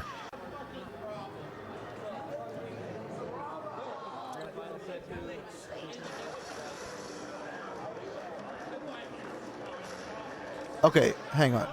Oh, he did it again? Yeah, so I just wanna address what Duck is saying. So Duck is saying copy is like me saying y'all copy short /snap. No, Duck, that's like an integral part of the team. We're saying Chris took his style. The style of layers, the style of reset that Yipes is doing. Chris took that. It's not comparable to saying, oh, you copied me doing short snap. That's like saying, all right, well, you copied me doing air hop and viper beam ×3, right? That's just an integral part of you playing the character. Chris copied his style. Marvel is a style-based game. You can play teams. You can have the same teams, and you can play. You can play to your own personal degree, right? I hear you. It is part of the game, Duck. But what I'm trying to say is your original statement is not correct. It's not. Oh, you copied short Sideblade. Nah, it's not at that level. It goes deeper than that.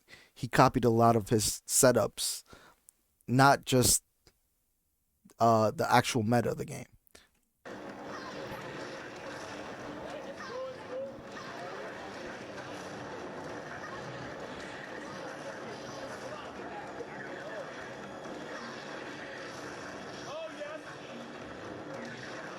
Oh, counter try jump. So in Queens, we say you get there late, you get your feelings hurt. I was like, yo, did he just get a hard knockdown and then just wake up and then just wake up try jump in the corner? Yeah. In the worst possible spot? Yep. So Mike, that's Mike D's phrase. Shout out to Mike D. Whenever you get to him late on a mix up, he'll do something weird, and if you get hit by it, he goes, oh, you get there late, you get your feelings hurt. So Chris Schmidt actually didn't have that big of an advantage on this knockdown, and Yipes, and he chose to go low, and Yipes did a counter try jump, and he gets double stab for it.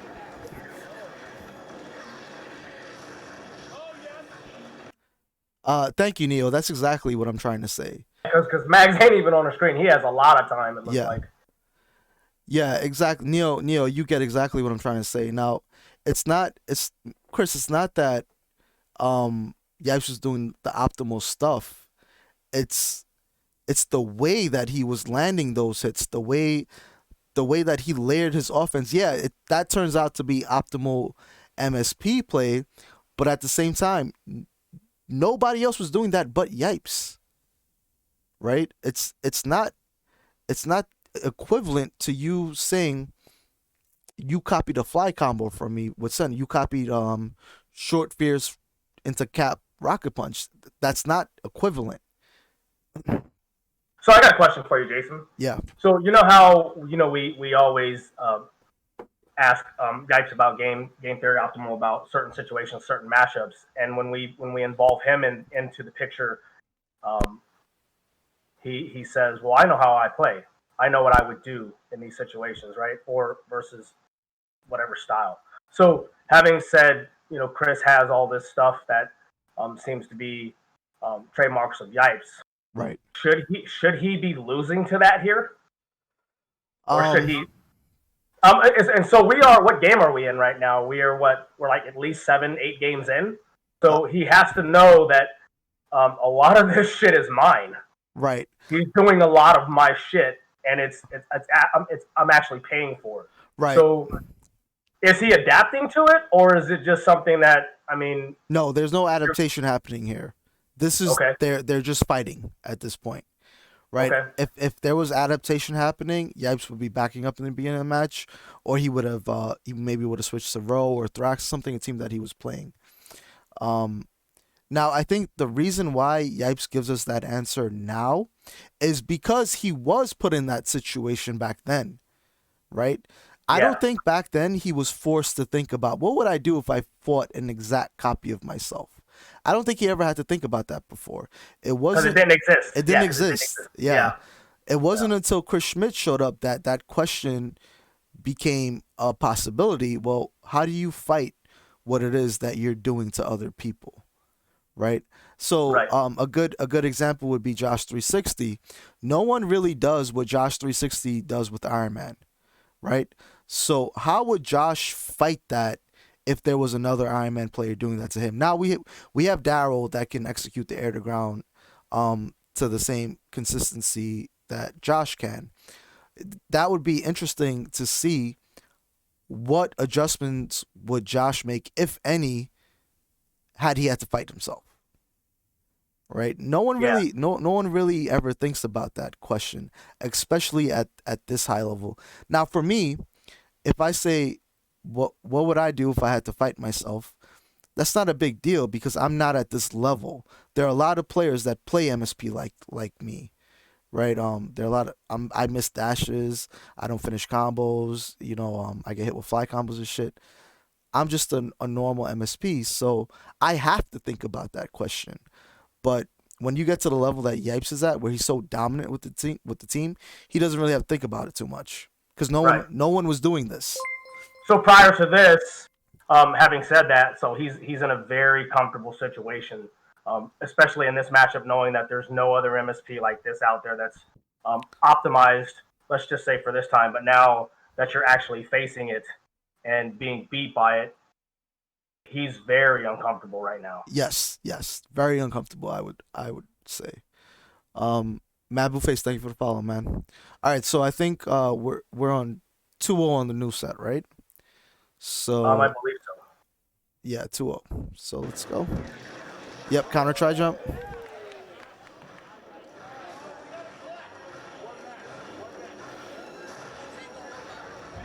Okay, let's see if Yipes gonna press him the same way. Chris, see that string again. Oh, he missed. Yep. Watch your legs.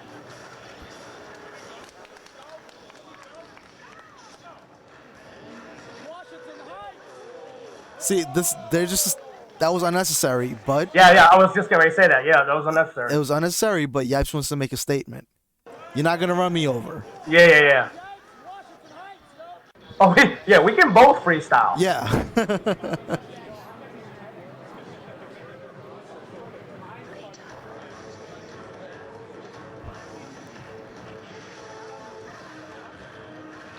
Okay, Yipes defend. So Chris and I, we spoke about this before, and Yipes disagrees.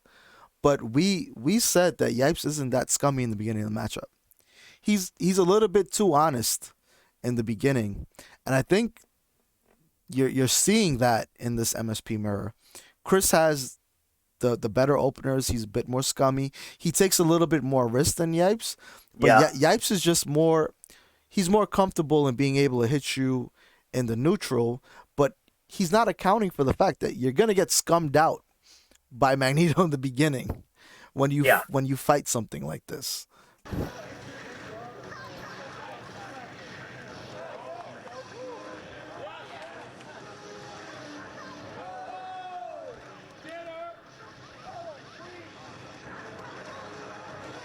That was so fast. That was so fucking fast.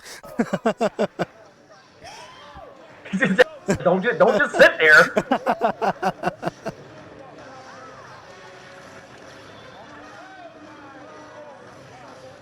Oh, he's in his head.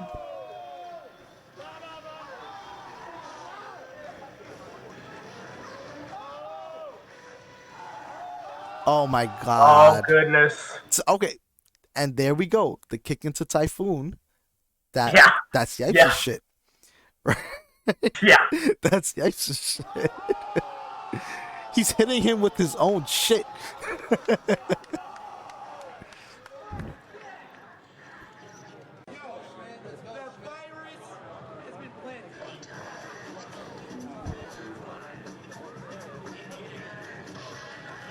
Okay, that was sloppy as fuck. I don't know how Yipes gets this. Yo, what was that? That was so fucking sloppy, bro. I don't know what he was Hold on. going for. That looked like some shit I be doing. Chris, you want to watch that match again? You want to see the jog? Okay, we'll watch the jog again. Let's watch the jog.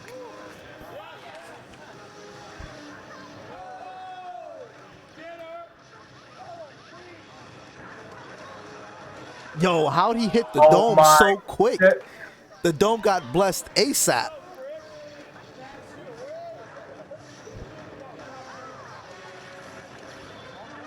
And this was just godlike. What was that? Oh my god.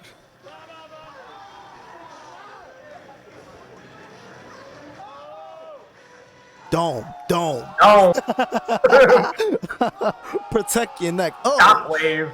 oh. That was ridiculous. Chris is powering up too. You see the move.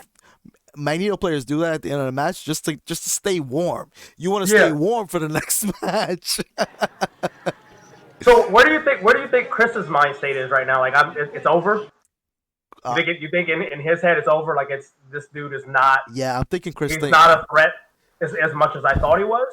I'm thinking Chris thinks he got this in the bag. At this point, it's pretty clear to see that Chris is like, he's steamrolling him, right? And a lot of it I can do what I want. Yeah, it feels like that, but in my opinion, a lot of that has to do with the beginning of the match. Yipes is just not doing well in the beginning of the match.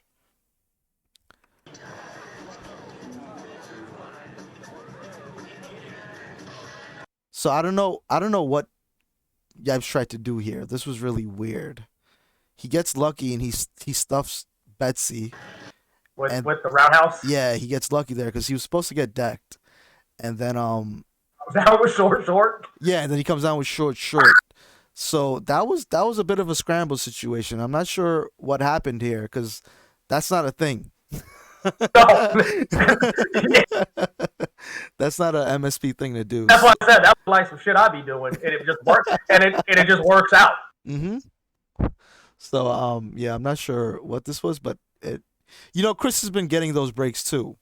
Like we saw Chris get that with the when he committed to the snapback after Yipes blocked the dash over side blade. So that's the luck factor with MSP. You get these sometimes. You get a free character sometimes. That's what makes the team bullshit, and a lot of the complaining is justified because for no reason Chris is going to lose a character here.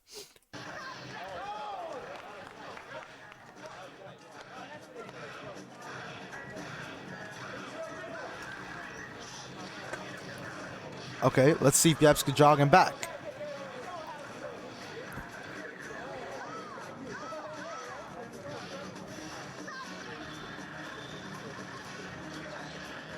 Yeah. See, Yipes doesn't fall for that. So, I was talking about this last week. High-level Magnetos do not get hit by Dash Up Roundhouse by Storm. It's always in the back of their mind that's really the only button she can press on the floor that is going to change the tide of the match. So they're not going to let you get away with that. So Yipes knows that Chris finally gets some space here. So like after the hail,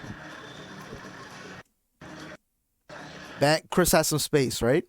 Mm-hmm. He finally gets some space. There's two things Chris can do here. He can super jump up and dash out of the corner, or he can go for a Hail Mary and in his mind he's thinking, okay, Yipes is being aggressive. I can maybe deck him with a standing roundhouse and get the DHC. But Yipes is too smart for that. He's just gonna block and call side blade. Call side blade. Yeah.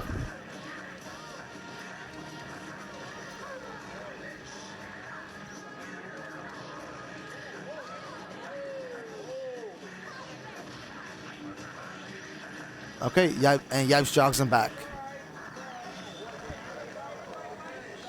Very nice. Okay, so I think it's 3-2 Chris. Let's go, Yipes.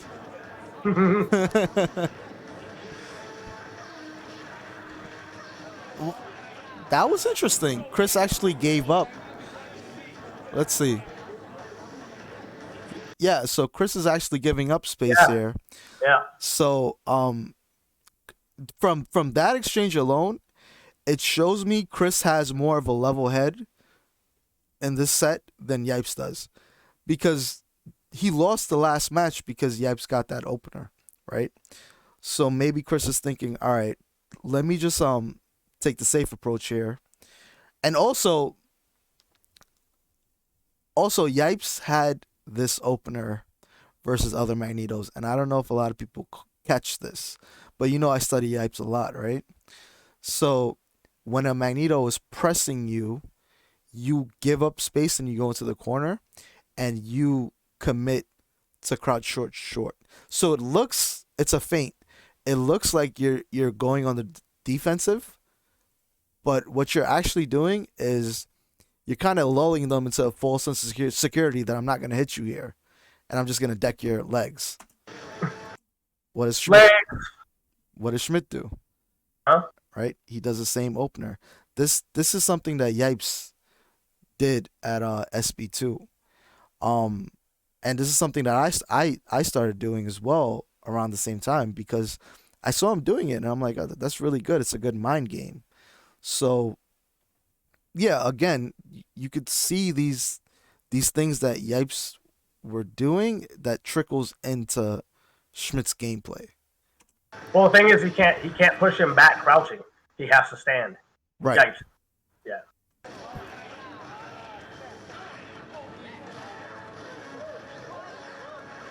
So Yipes gets to snap this match, and he overcommits. All right, so let me run that back because I wasn't really paying attention there. So he gets a snap. Schmidt fights out of it. He fights out of it. So bring it back.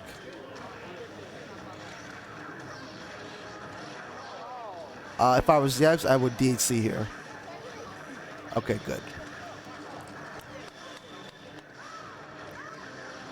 Oh, unlucky break. He gets mixed. He gets mixed up by the side blade there, but at the same time, that crossed up Schmidt's DHC input. So that's the reason why Magneto didn't come out, because his input got crossed up. So he's supposed to do fireball back, fireball forward there in order to get shockwave. He didn't get it.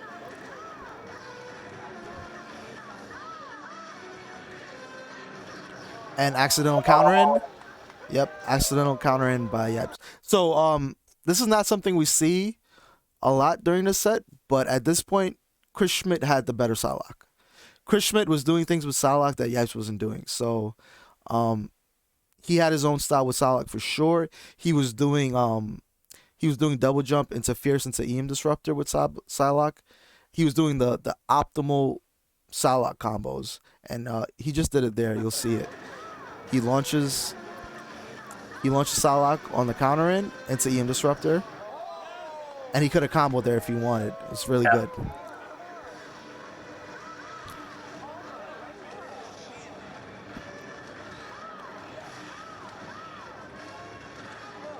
See, even Yipes goes for that roundhouse. I don't know why he did that. That was so bad. That was so bad by Yipes. He didn't have to go for that reset.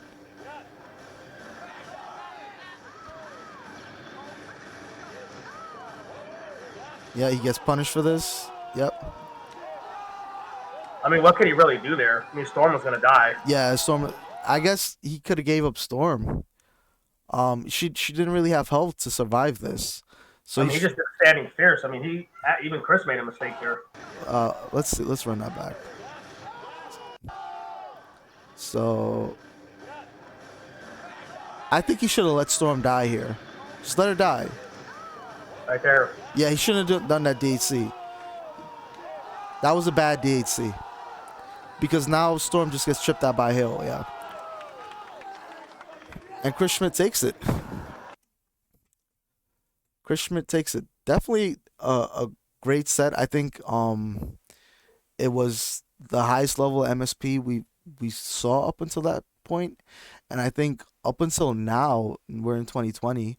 I don't think we've ever seen an MSP set that compares to this one. Schmidt came out of nowhere and he displayed like the highest level of MSP. It was a really, really, really good set. I don't think anyone's gonna Yeah, be able to he came replicate through that. he came through one of the craziest brackets to do it. Yeah, yeah. His bracket was not easy. No, Chris, did and he? he was in the losers. Yeah, he came back from. Yes, he beat him 2 sets. 2 sets, 4-2, 4-2 each time. So pretty convincingly. And I do think we have to go back to the preparation for Yipes. I don't think Yipes was prepared to fight at MSP at this level. I also think Yipes was a bit comfy from his SB2 win, and I do believe that that was the year he also won Evo, right? That was '07. Oh Yes. seven, yeah. So he won Evo. He won Evo 2007. He won SB2. So for Yipes, he's at the top. He's on top of the world. He he might have just let himself slack a little bit in terms of training. Maybe he got a little bit bored or whatnot. But he was playing a lot of Call of Duty, like we said. But then you got people grinding like Chris Schmidt. You can't sleep on him, right? Right. Because you sleep on him and shit like this happens. And I do think this was a good thing for Yipes though, having lost this tournament and this set, because it gave him something to work for, or gave him something to work towards that he necessarily didn't have after he won Evo and after he won SB2. Because after you beat Sanford, you beat Justin, what else is there to really do? Right? You don't have anything else to do. So, Patterson, Maybe Chris get should some revenge on Duck. We're still 15 years in yeah, the making for that.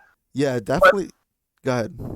But having said that, let's just say that Yipes was in practice for this, and we're talking MSP at top shape. Does Chris having his style, which he's never fought before, dominate that? Do you still think he would probably lost having never fought pretty much I don't want to say a mirror version of himself, but at the same time, shit that he's not used to getting hit by? Wait, You wait. think that would change anything? Rephrase that question. I kind of So, lost you. Yipes being, let's just say he's in full preparation for this match. Okay. Do you think that would have changed anything, given that he still had to fight an MSP that he's never fought before in his life for the most part? That's a good question. I Do you don't think that outweighs it? Do you think he still loses? I don't know if he still loses, but it's a bit easier. He might still lose. He might still lose because here's the thing: when you don't have experience against something, Yes. it's hard to just go out the gate and beat it unless you're Justin Wong, right? Right. But Yipes wasn't known for his adaptation. He was known for grinding out the game and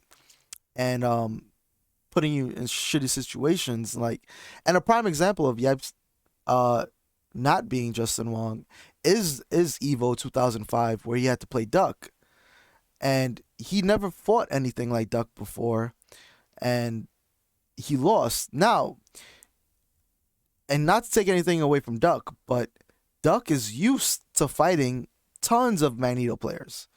He's used to fighting tons of MSP. So Duck had the inherent advantage going in to that grand final set. So For sure.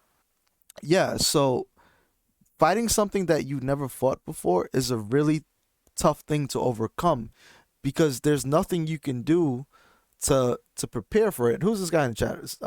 Can someone please ban those two guys, please?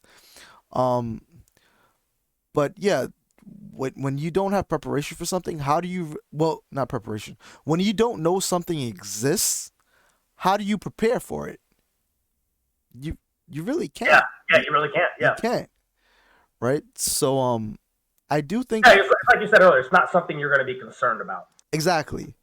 So I do think Yipes still loses the set, even if he was playing.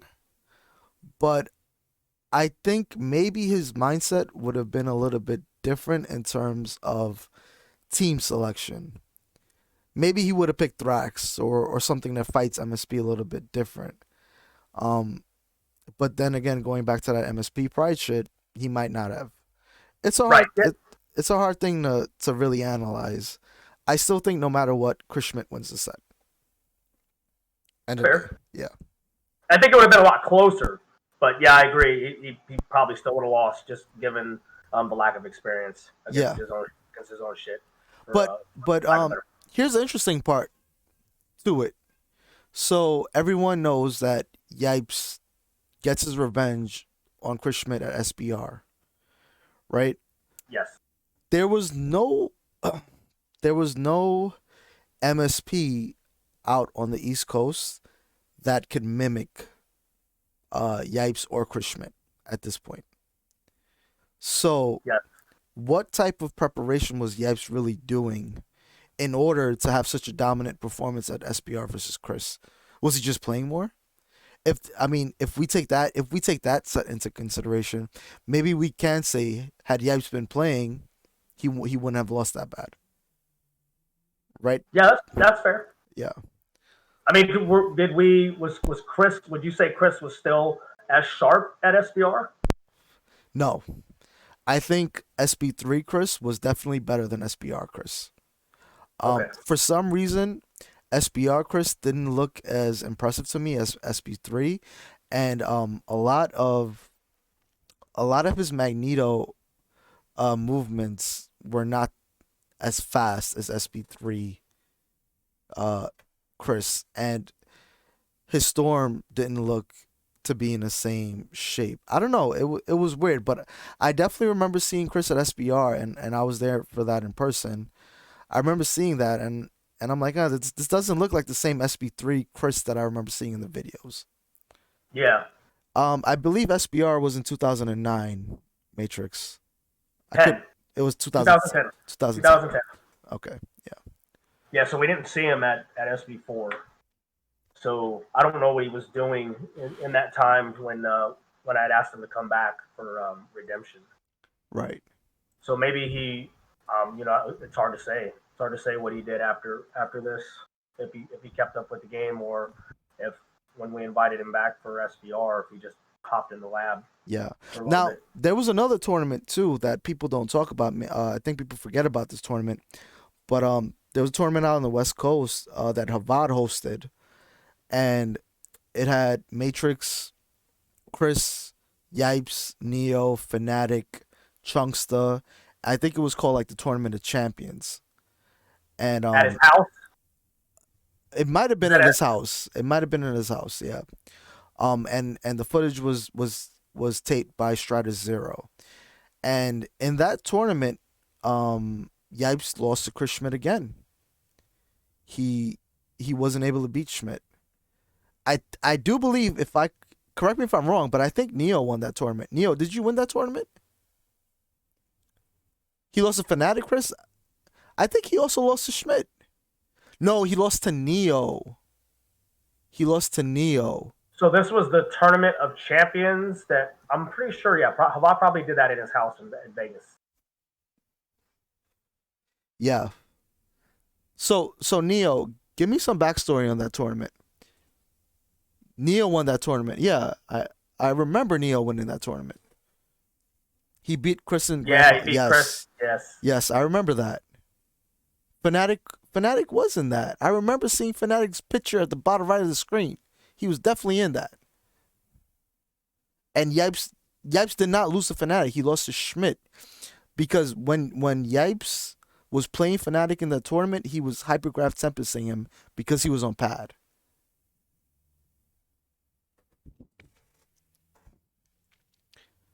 No, Pasadena. Neo beat Yipes that tournament. I'm pretty sure of it. Neo, please confirm. Did you beat Yipes in the Tournament of Champions? I don't got the link, bro. But yeah. Anyway, what I was saying is after SB3, Chris was getting shine, right? And then that's when I started paying attention to Chris Schmidt. And I think after SB3 was when the West Coast 5v1 happened with 4v1 with Chunk, Schmidt, Neo, and who was the other person? Fnatic. Chunk, Schmidt, Neo, Fnatic versus Sanford. And when was that 09? Was that the year Sanford won Evo? Or was that it had I want to say it was. It might have been 09. Mm-hmm. I want to say it was 09 because yeah, it probably was 2009.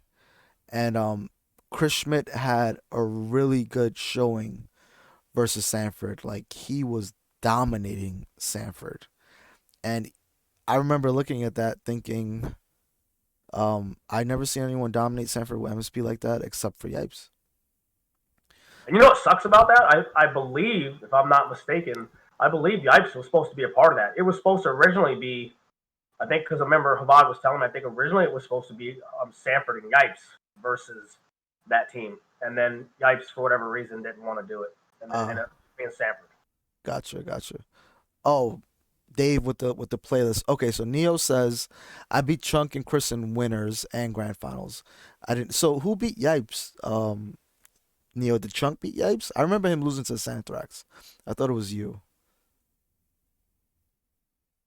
So please tell me Yipes didn't lose to Fnatic. Wait. So hold on. So Jason, you're not confusing the West Coast, East Coast from SBR versus this Tournament of Champions. No, right? no, I'm definitely not. Okay. Because I think Yipes did lose to Fnatic at that. But as far as the Tournament of Champions, I know that tournament went down, but I'm not sure who was all involved in that. Yeah. Neo had a hell of a showing at SBR teams though. Did really good. Yes. So Nickville, Chunk, Schmidt did beat him at Tournament of Champions. Yeah, I remember that. Because I remember Yipes. What was that format? Was it 3 out of 5? I believe it was 3 out of 5. Yeah, I do believe it was 3 out of 5. Yeah, I didn't even know they played there.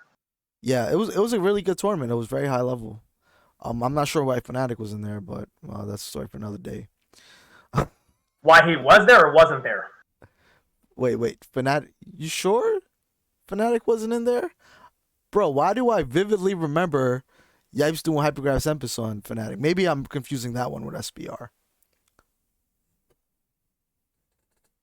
Did that video, if you're referring to the video, but not necessarily the tournament, because that may have been a time when Fnatic was staying with Havad, because that's when that was the poker shit was going on, and Fnatic was staying over there for you know what? time. Let's check the link that Dave provided. The full link. Look at Chris. We gotta go to the. Oh, yo, Chris. Look, Chris said Fnatic was not in there. Oh, the no. First match, Fnatic is fucking there, bro. Yo, my man just got hit with the numbers. Come on, son. I know what I remember. He hypergraph tempest the shit out of him. Let's look at the match. Bring up the footage. Let's look at the footage. Let's look at the match. I remember him getting hypergraph tempest. Statement, sir.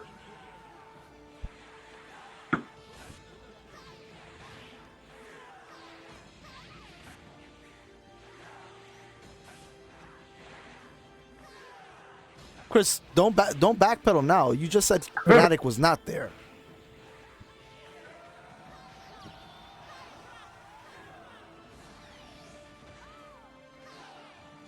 Oh my god, look at this trash ass Storm.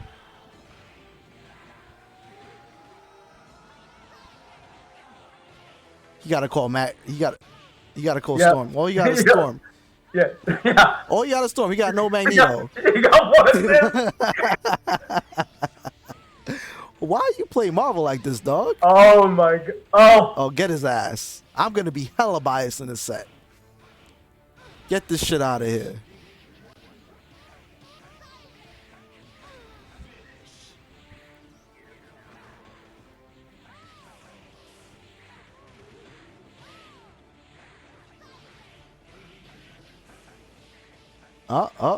Let's see if Fnatic misses a dash. I hold that shit, asshole. It might be 2 out of 3, actually. Now that I look at it, unless he gets washed that badly. Oh, no. Oh, yeah. He can lose 2 games in 2 minutes. It can definitely happen. I don't know, because they got to go character select screen. Yeah. Nah, it's 2 out of 3. It's 2 out of 3. That would be bad. No, just a little fun fact out there for the chat, you guys. Fnatic did actually lose to Yipes, also with Yipes on the pad. Get out of here. When was that? That was at SBR before the tournament went down. I was the only one there. I was the only spectator there. Oof. And it was bad. Yipes on the DC pad. MSP. So here we go. MC. You're just gconceptz shit, Yipes. I want to see it.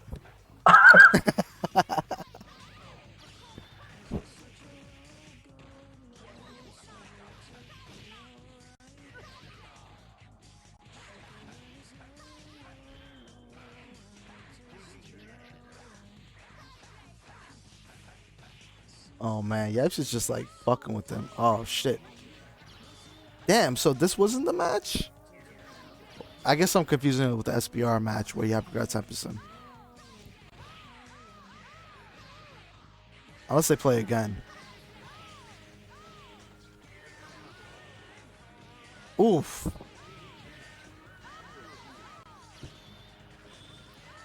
Oh, IFC, yo. Yo, IFC, look at this shit, son. Look, this is what makes Yipes so special. Look at this, right? He fucks up. Fuck. Go back a little bit. Okay. He fucks up the combo, right? Yep. What would most MSP players do here? They would try to force the issue. They would want to fucking finish right back in there. Right back in there. Look at Yipes. Nah. We're gonna bait Betsy. We're just gonna play safe. Ah, oh, so good. Done. What's this guy doing?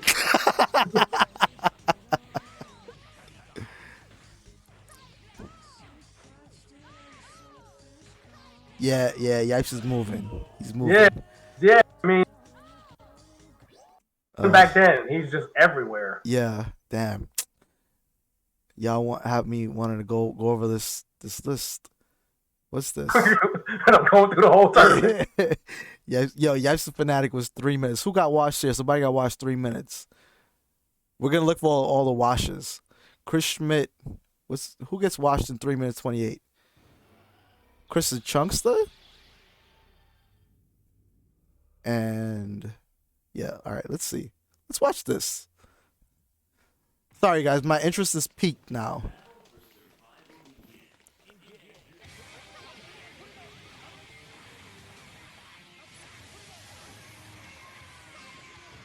That was a double snap. He didn't do jab snap there.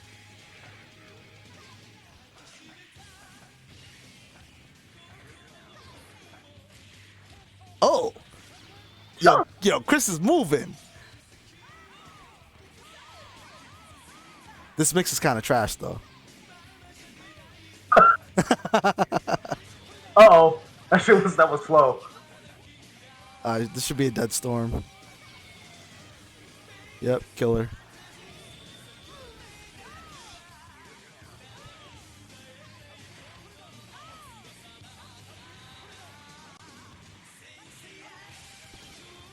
MSP players are Pringles, Chris. I agree with that.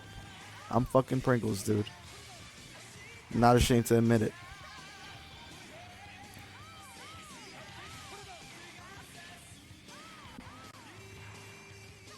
Just run all the matches where Fnatic loses? Alright, bet, Potter. We gonna find him.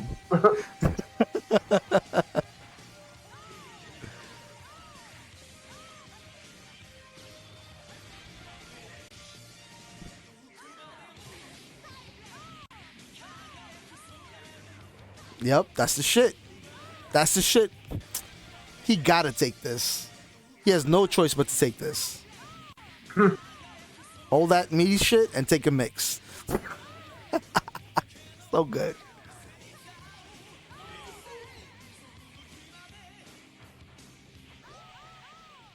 Nah, Chris. That's not Desmond. That's just too long. That's a set for another day, bro. You talking about a whole hour plus.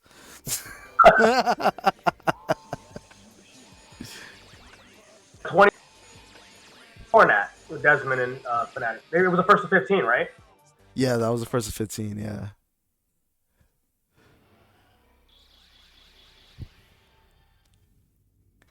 Yo, whose mix was this though? This shit was terrible.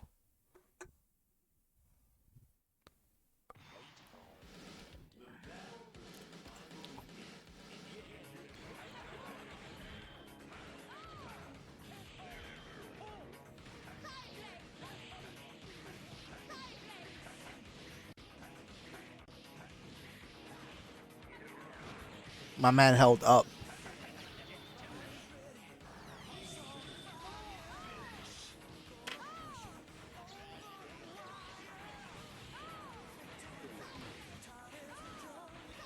Wow, he's on his ass. If Chris hits him here, he should snap Sentinel in.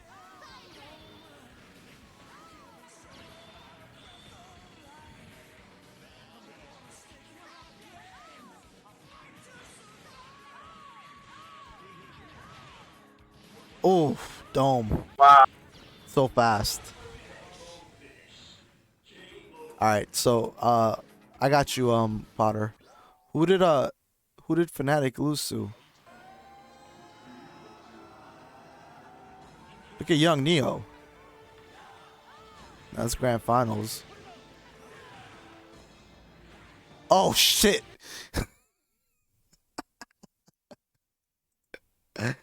Oh man, he gets exposed. He loses to the two real MSPs. Oh yeah, so this was this wasn't Evo, right? Was it Evo? Was this Evo weekend? Did this happen? 7/12/2010. So that's July.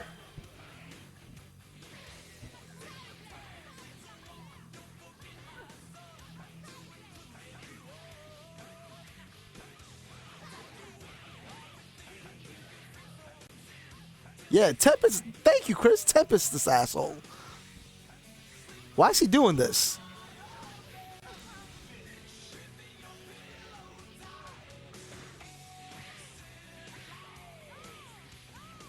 Wow, what a fucking scrub. He just keeps pressing buttons here. Look at the... Yo, what? Oh my god, son. He has no regard for life.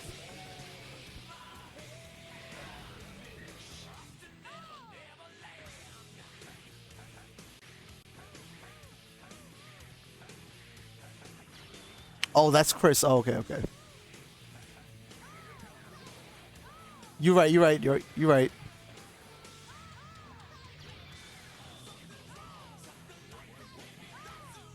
You're right. That was good shit by Chris. That was good shit by Chris. Match that roundhouse, Chris.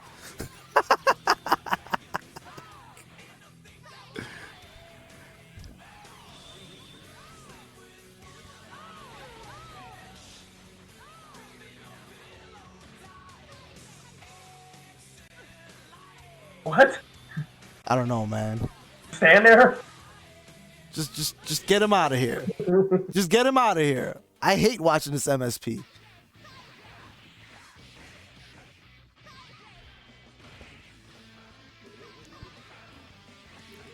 Hell yeah, I'm biased. I've been said that.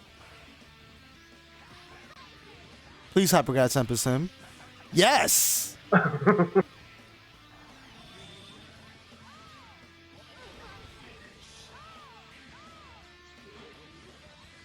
better learn to play on a stick, bro.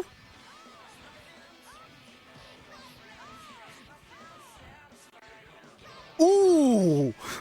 Ooh! The mix. That was OD. Yo, peep the size up, though. He made a whiff. I'm over here now. Oh. Mix. Oh, my God.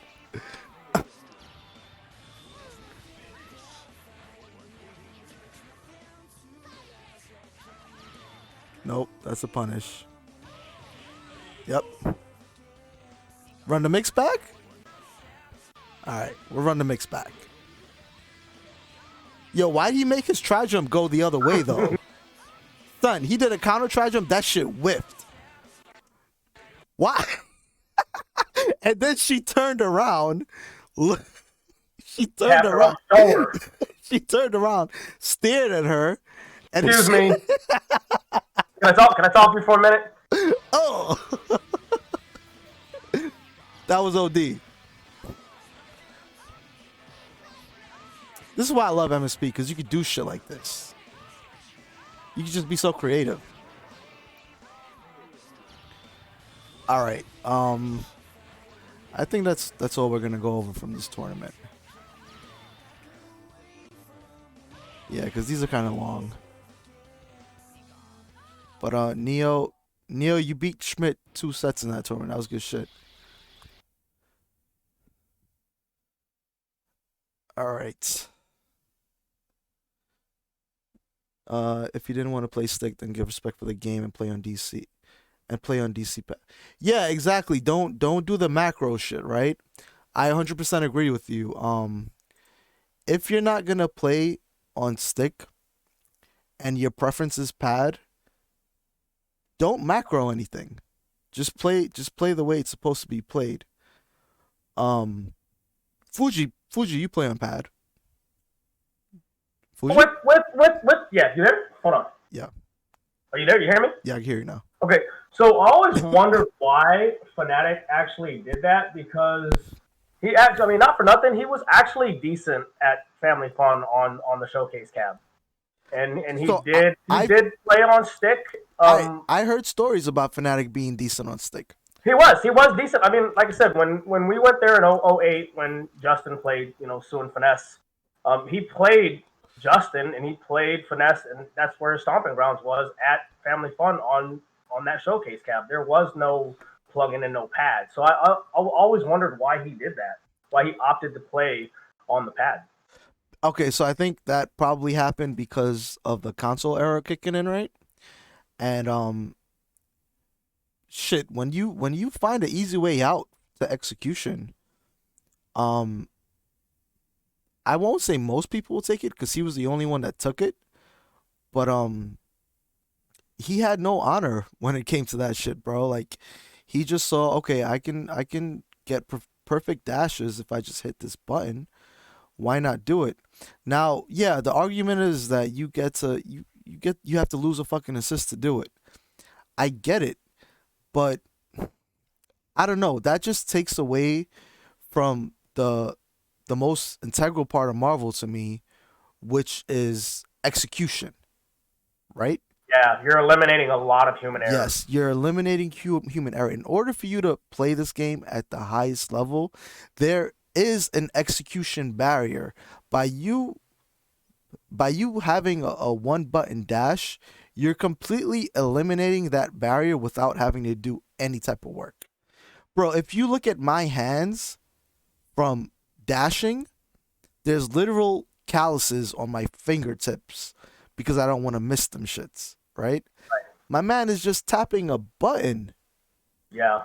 Like, this game is so beautiful because there is that execution barrier. You take that away, what do you have? You have Street Fighter 5. Yeah.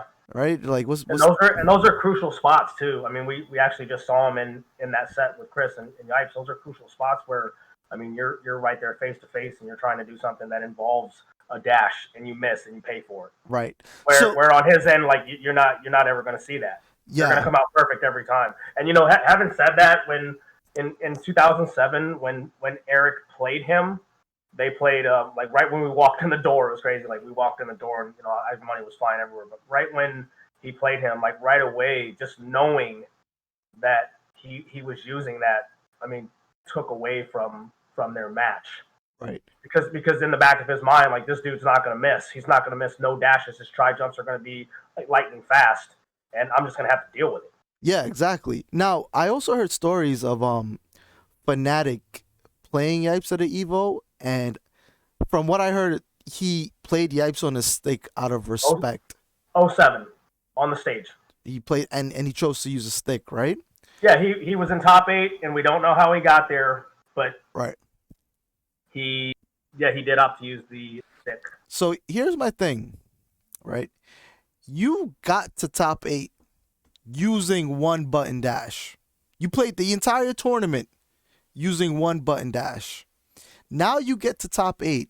You feel like all of a sudden, I got to play on stick to show everyone I belong here. Bro, you literally cheated your way to top 8. Right? You cheated your way to top 8.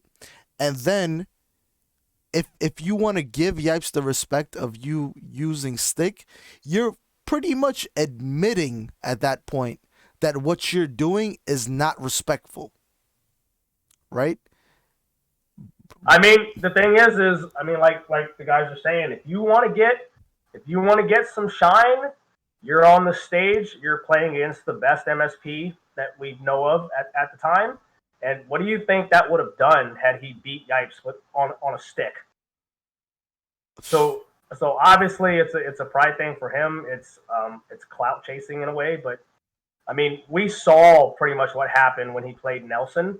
He was going back and forth. He didn't know what to use. Right. But I think just in that moment, you know, like we're saying, he's on at the top stage at that time playing against top MSP in the world. Let me see if I can go ahead and pull this off. Right. There was no way Fnatic was beating Yipes on a stick. There was just none. Yipes put too much effort into his execution. That Fnatic just couldn't replicate on a stick. Now, if Fnatic was on the pad, he had a better chance because now all of a sudden his execution can match Yipes's. What was that? What was the score? Was it 2-0 or did he actually win a game? I can't remember. I honestly don't know. I just heard about that set, but I know he didn't win. He might have won a game. I think he won a game. I think it was 2-1. I'm not completely sure. So to me, that's what I'm gonna go with. I believe that's what he was doing because it just doesn't make no sense to, you know. And now that I think about it, I think we did have that conversation about why he did use a pad, and you know he does music and he does play the piano, and he said it was just easier on the hands. So it just doesn't make no sense to go out of that element. But here's the thing, Fugee. That excuse is bullshit. That it's easier on the hands to use a pad. Because if it's easier on the hands to use a pad, use the mapping that's provided for you. Don't macro a button. No, that's the thing. I'm saying it was easier on the hands to map the button. Instead of having to slide the fingers, it's just press, you know, R2. Okay, but everybody else was sliding, everybody else was clawing, everybody else's hands was hurting. Why he special? Why he got to be special? No. He's definitely not. But that's. I mean, what else are you gonna say? You know what I mean? That's whether it's bullshit or not. What else are you gonna say? You have to come up with some kind of justification. I'm not trying to hear that, bro. But having said that, the stick is actually worse to be sliding on. Just like you said, you got shit all over your fingers. Yeah. Right. So, but yeah, I just think that's what it was. It was just a clout chasing moment at the top tournament of the world versus the top player, and then you know you're in the top 8, and if you win, you know what I'm saying, you get a lot of weight. I mean, who can say? I mean, if he says that, I mean, he could use like pretty much transitivity and say, if I can beat him on stick, then I can beat any other MSP. So that pad So having said that, he wins that pad argument pretty much for him in his eyes goes away because how can you argue with him now? I beat Yipes on stick. Okay, but what about the other 8 bodies you caught before you got to top 8? You know, but he just looks at them as lower level. Yeah, you know what I mean? as fodder. Okay, that's a delusional way of thinking. It is, but we're talking about Fnatic, so that actually applies. All right, so this is gonna be the last. Sit down and have a conversation with that guy, and you'll realize really quick. Yeah. But other than that, you know, I know a lot of people don't like him. I know Potter don't like him. I mean, I've never had a beef with him, but I get it. I get where it comes from.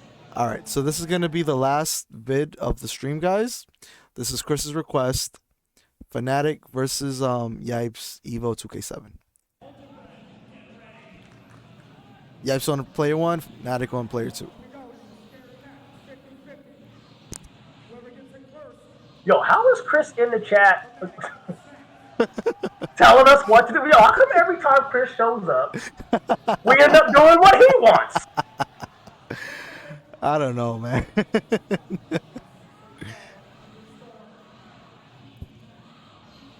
Chris, that Dawson definitely gonna get it now, man.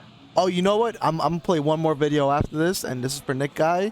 We're gonna roll the Sanford versus Fnatic SBR. We're gonna play that.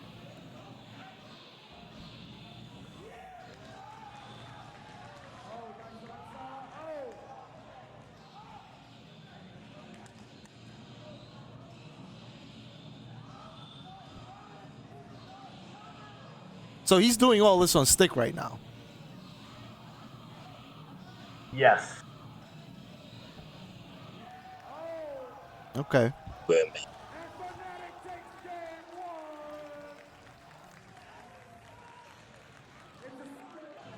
Oh, look at that. He got a fierce, huh?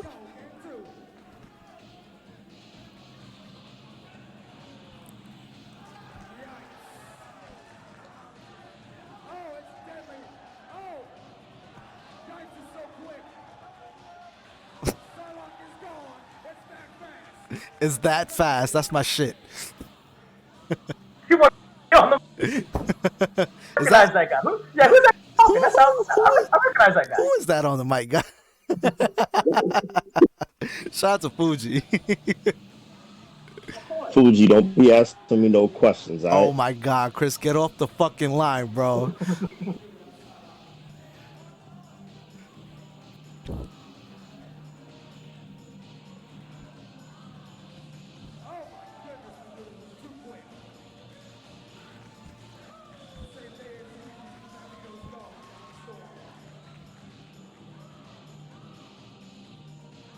Oh, maul this asshole, Yipes. Yipes trying to style on them. He's trying to style on them mad hard.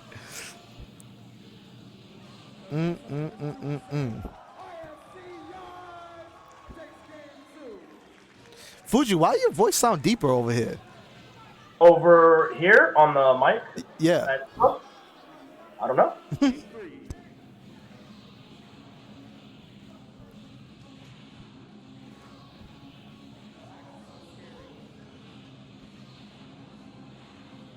Damn, they let us rock the mix too. That was dope. Yeah.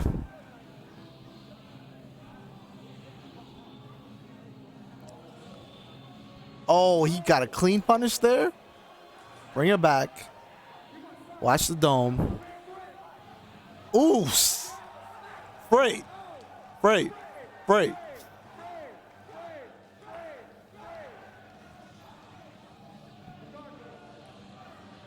Oh my God, he's getting jogged.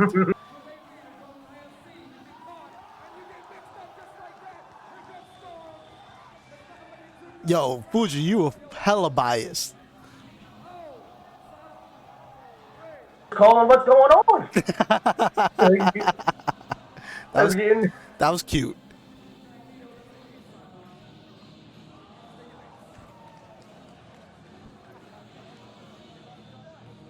What now? You're not fighting this bitch.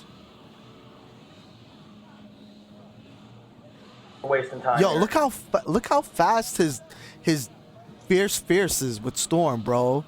Look at this shit when he dashes back right here. Bro. Yeah. That was fucking ridiculous.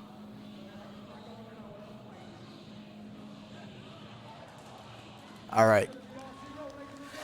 And the last video of the night in the Fnatic roasting session is Sanford versus Fnatic.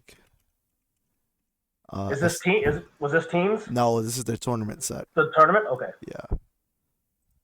Excuse me. And there it is. There it is.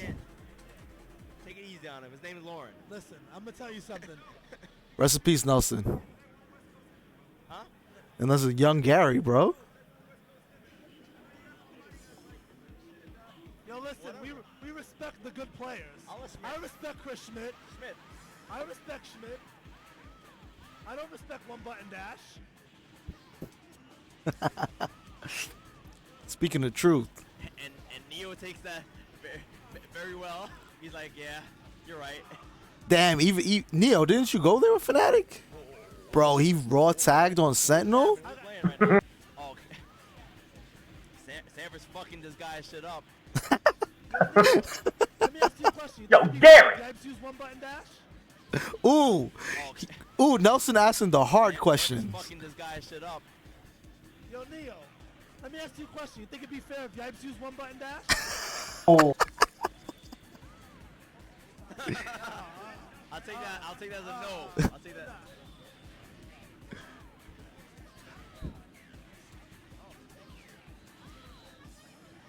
Oh my God, Sanford zoning him out.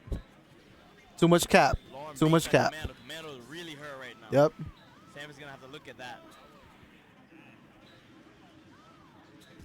Ooh, ooh, ooh, ooh. oh, Fnatic still has Psylocke. Okay, so here's the shitty part about Fnatic. Fnatic's button configuration right here is that EM Disruptor is a pretty good tool versus SentCap. You take away a horizontal line from them when you call EM Disruptor, and he's neutering his Storm in order to have perfect execution with Magneto. This is why his MSP was never able to get to the highest level, because he couldn't utilize all the tools necessary to beat SentCap.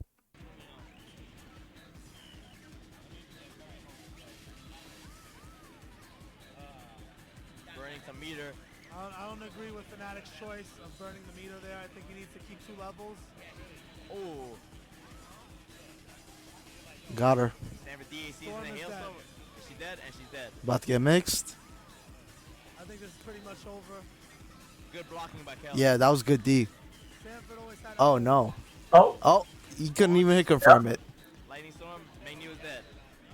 And Sanford is looking like he's on his way to take game 1.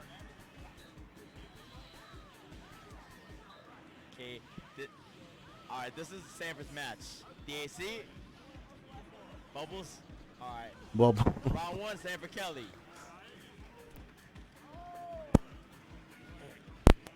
there's Mike D in the back. Mike D and Josh Wickfall. Some one button.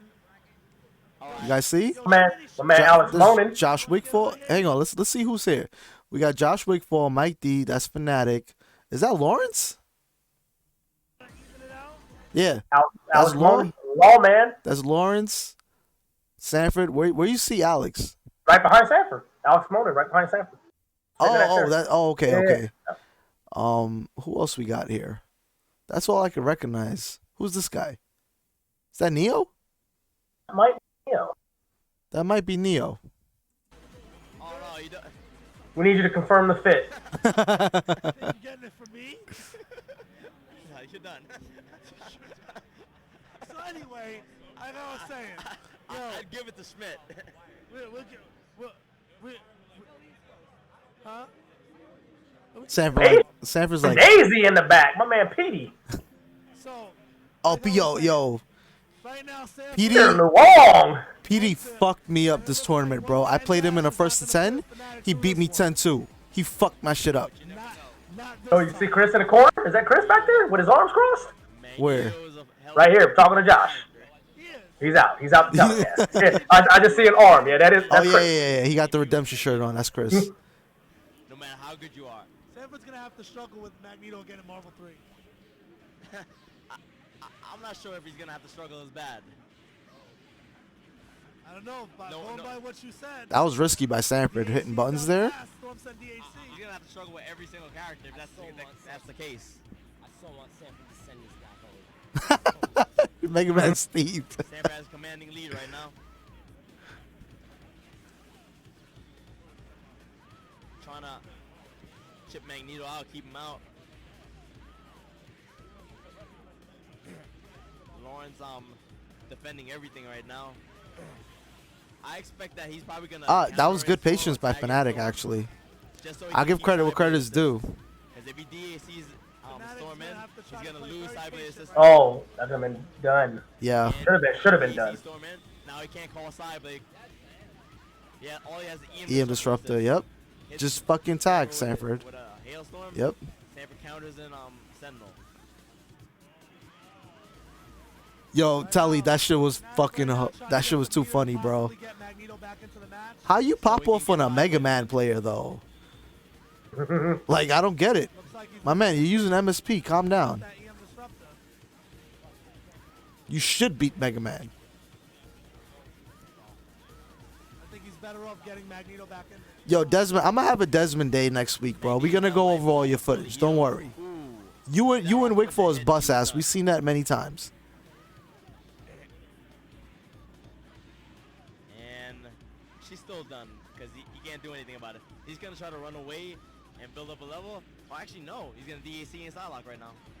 How do you think this matchup is looking? Is this like in MSP's favor and Sandrak's favor? Well, it's looking like his MSP's favor right now. Sanford should get That's not a good answer, Gary. Right now. Fucks up. Fnatic making a comeback right now. Let's see what he can do. Tries to guard cancel into down fierce. Yeah, MSP owns. The way he's playing, he can't use all the tools he needs to. Oh, standing fierce corridor. Sword does not fully connect. What's he stuck with? Typhoon? He's stuck with Typhoon right now, yeah. Now footsies. Yo, Psylocke is like the guy of the Oh, that was a great read. Super through it. Very smart. Oh, really? Oh! Why didn't Sanford DC though? Wow, he's just playing hammer now. He might rotate again, yeah. Yeah. Oh, Janetti? Okay. Ninja would have been the best choice. You gonna rotate again? Sanford's just gonna block it out right now. Yeah, now run, Sanford. What are you doing? Okay, you mixed them. Alright, good shit. Oh my God, he called Storm. Game 2. 2-0, Sanford Kelly. Sanford Kelly! This is a winner's bracket, right? No, it's losers. Losers bracket? Who wins? Sanford loses. Oh, really? Wait, Alright. Sanford lost to Brandon this tournament? Thank you for that brief news update. Oh, we had. Extremely salty at one button. Oh, mashing. yo, who's this guy? Fugee? Who's that? Who's this guy? That's your man, That looks right? like, yeah, That's your man, Tim. that looks like the Hitman. That's Tim. Why is Tim here? Yeah, that's a good question. Tim 'Cause don't, he's there because he ain't nowhere else. Tim don't go to tournaments. What's he doing here? He got himself a badge and everything. Required right now. He's holding. Yeah, long neck Brandon and right next to him. Shots here in MvC2 like Street Fighter 4. Fnatic looking very strong with Magneto, playing very patient. He is playing patient. Ooh, double Oh. up. There you go. Oh, it fucks Wa- it up. He fucks it up. Wow. Wow. Stupid. See, that's the difference between. He's still getting hit by that. That's the difference between high level MSP and butt cheeks MSP. It's not your turn after that. You're gonna get decked. Don't go for it. Sanford got Spit very rocket lucky punch. there. Spit rocket punch. Ooh. How? Ooh, get him out. Oh, that's it. GG's. GG's. He got no storm. Stomp, stomp. Tap dancing on this motherfucker's head. Oh my God, what is that? That's so ugly. Stomp, stomp. Get him out of here. Snap this Shit is bitch out. over. Snap. Jab, jab. Fucked up again. That was big. You gonna tag again? Yeah. Fucked up. Good tag. Good tag. Let's see what he can do off of that tag, though. Get- He ain't gonna do shit. He gonna get mauled by drones in a second. Fnatic still has a chance. Call those drones, Sanford. It's a slim chance, but He has a 2 chance. levels. He could DAC and kill Storm if he hits her. He has to play really smart right now. And he's got to save Storm. Damn, why is Sanford just running into shit like that? Ooh, that was a good trip. And that's Oh, that's it. GG's. Drones. Sanford's Lightning up. attack? He's it. There you go. Okay. That was free. All right, guys. We have approached the end of the stream. Yo, Fugee, thank you for tuning in. Not tuning in. Thank you for joining me for 2 hours and 44 minutes. No problem, fam. Yeah, it was a long session. You got anything to say to the viewers before we go? Hey, just keep going. We got some stuff. We got some stuff for your ass next year. Yeah. So just Just stay tuned. Yeah, hospital word. We've been going for almost 3 hours, bro. Hey Jason, I got a request. I What's- want to. So next time, I obviously want to spectate, but I actually want to see you and maybe Chris break down Potter Tone from '08. From '08. Okay. Yes, sir. Is that footage still online? Yes, sir. The entire set. Yeah. Yep. They Alright. have it broken down in a couple videos, but I think it's up by Ponder. But there's one video he has the whole thing. Okay, yeah, so we'll add that to the list, and Chris, if you're available, we could do that. And Telly, this stream is reserved for high level play, so you will not be seeing any Roundhouse videos on this stream. Sorry about that, sir.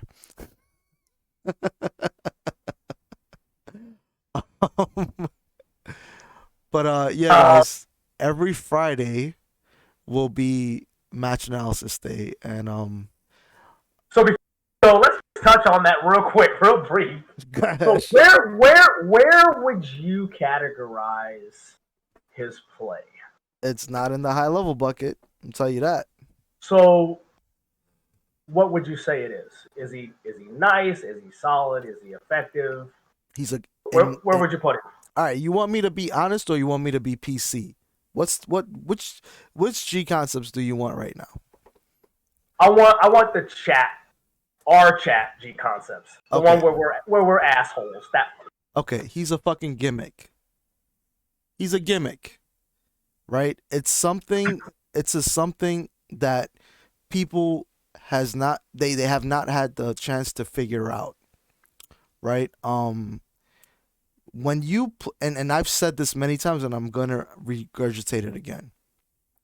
When you play Marvel a certain way for 20 years, and then you have someone who is playing Marvel like it's 2001 again, in order for you to revert back to that playstyle where you're doing very minimalistic things, it's very hard.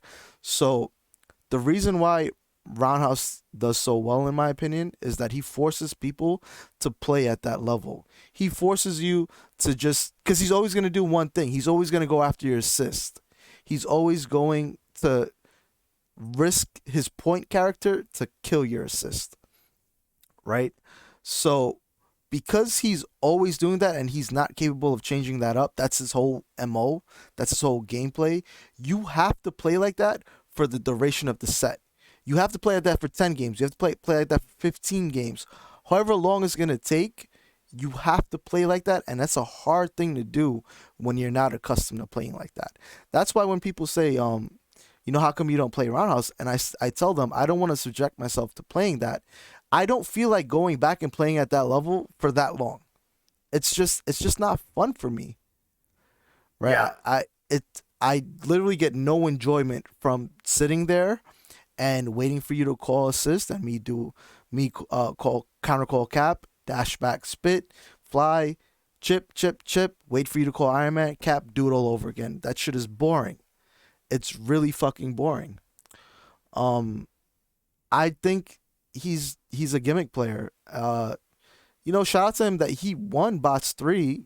Good on you, but number one, I don't think we were ready for it. We let that happen. Everybody let that happen. Everyone who was in that bracket let that happen, and that's unfortunate. But Duck, I don't agree. This game is not boring. This game is very creative, man, and to play at that level is just trash to me. I don't know how you can play Marvel for 20 years and not elevate your gameplay. I don't see how you can play Marvel for so long and don't know how to do a fly combo and don't know things that the meta is supposed to be like. I don't get that. But Yeah, so it seems that like he's going to continue to do what works for him. I mean, he has elevated a little bit, but just in the likes of Telly when he plays him, Sir Mix, Andy for the most part, it just seems that the key to beating him is obviously, like you said, not play his game, but when he is overwhelmed, he's the one that starts making a lot of mistakes. Right. Now the perfect example of that type of what it takes to beat him is Andy Doom, right? Yeah, Because him and Andy Doom, they have very similar play styles. Andy Doom is always focused on killing your assist as well. So the only difference between those two is that Andy has a team that kind of counters roundhouses because of the Doom rocks, and he's better at punishing assists than roundhouses, believe it or not. And he does a little bit more intricate things than roundhouse. Roundhouse, he's always just up backing in the corner with Sentinel. Andy kind of forces him to call his assist wrong. Where roundhouse, he's just waiting for you to overcommit and kill yourself. Right? yeah. So he's almost in a similar situation with Chris and Yipes, where he's having to play an uncomfortable style that he's just not used to for the most part. Yeah, exactly. So I think if he had to fight more of that, probably wouldn't see the same success. No, you wouldn't. But again, he's forcing you to play at this really low level, and to me that's infuriating. And hospital word, he says, can you force him out of that play style? You can, but this is where the execution barrier in this game comes into play, because at a very high level you're going to go for things that require a lot of execution. If you manage to fuck something up and roundhouse decks you with the Iron Man assist one time, you're probably losing that character, or at least losing 70 to 80%. So now, because you fucked up your execution, you're back to playing his game. He makes you play his game. Yeah. And it's because not everyone's execution is perfect, and execution has a lot to do with Marvel 2. It's not just, it's not something you can think about, all right, this is what I want to do and have it happen on screen. Your mind has to be in sync with your fingers. And it's difficult to do what you want to do in your mind. But yeah, I mean, it's no secret how I feel about Roundhouse's play. I think it's a gimmick. I think over time people will figure that out, and I feel like people have been figuring that out. Like there's been people like Mad Blueface beating him, Telly beats him, Andy Doom beats him, Regency Rob beats him. Yeah, Potter beat him. But nonetheless, at the end of the day, I mean, he's great for the game. He's a good personality, and what I respect about him the most is he'll play anybody. Yeah, it's definitely good for the game. And don't get it twisted. I'm not saying I would own. No, not you. Yeah. Yeah, I don't say I'm not saying I would own Roundhouse, because there's footage saying otherwise. But from a spectator point of view, I can play style. I can see what he's doing is not very high level. So take that as disrespect as you want, but you're not gonna see me go over Roundhouse footage on this channel, because there's nothing to say there. What am I gonna say? Oh, he's jumping back waiting for assist, and like I'm gonna commentate an hour and a half of footage where he's doing the same thing over and over again. There's nothing new happening, right? So I don't know. It's just not worth it. Felipe Jury, thank you for following, man. Yeah, I understand. That's fair. Yeah. So hopefully, guys, next year when we put our next bots together, and obviously Roundhouse is an auto win, we will get a full view of what Jason's talking about, because I expect that to be pretty much the highest level that we're going to see to date. Yeah, of course. And Telly, I know you're trying to stir the pot. I mean, I respect it, but I'm not gonna shy away from playing Roundhouse. I already told him I'll play him for 1,000 after COVID is all said and done, and I intend to keep that word. We'll play.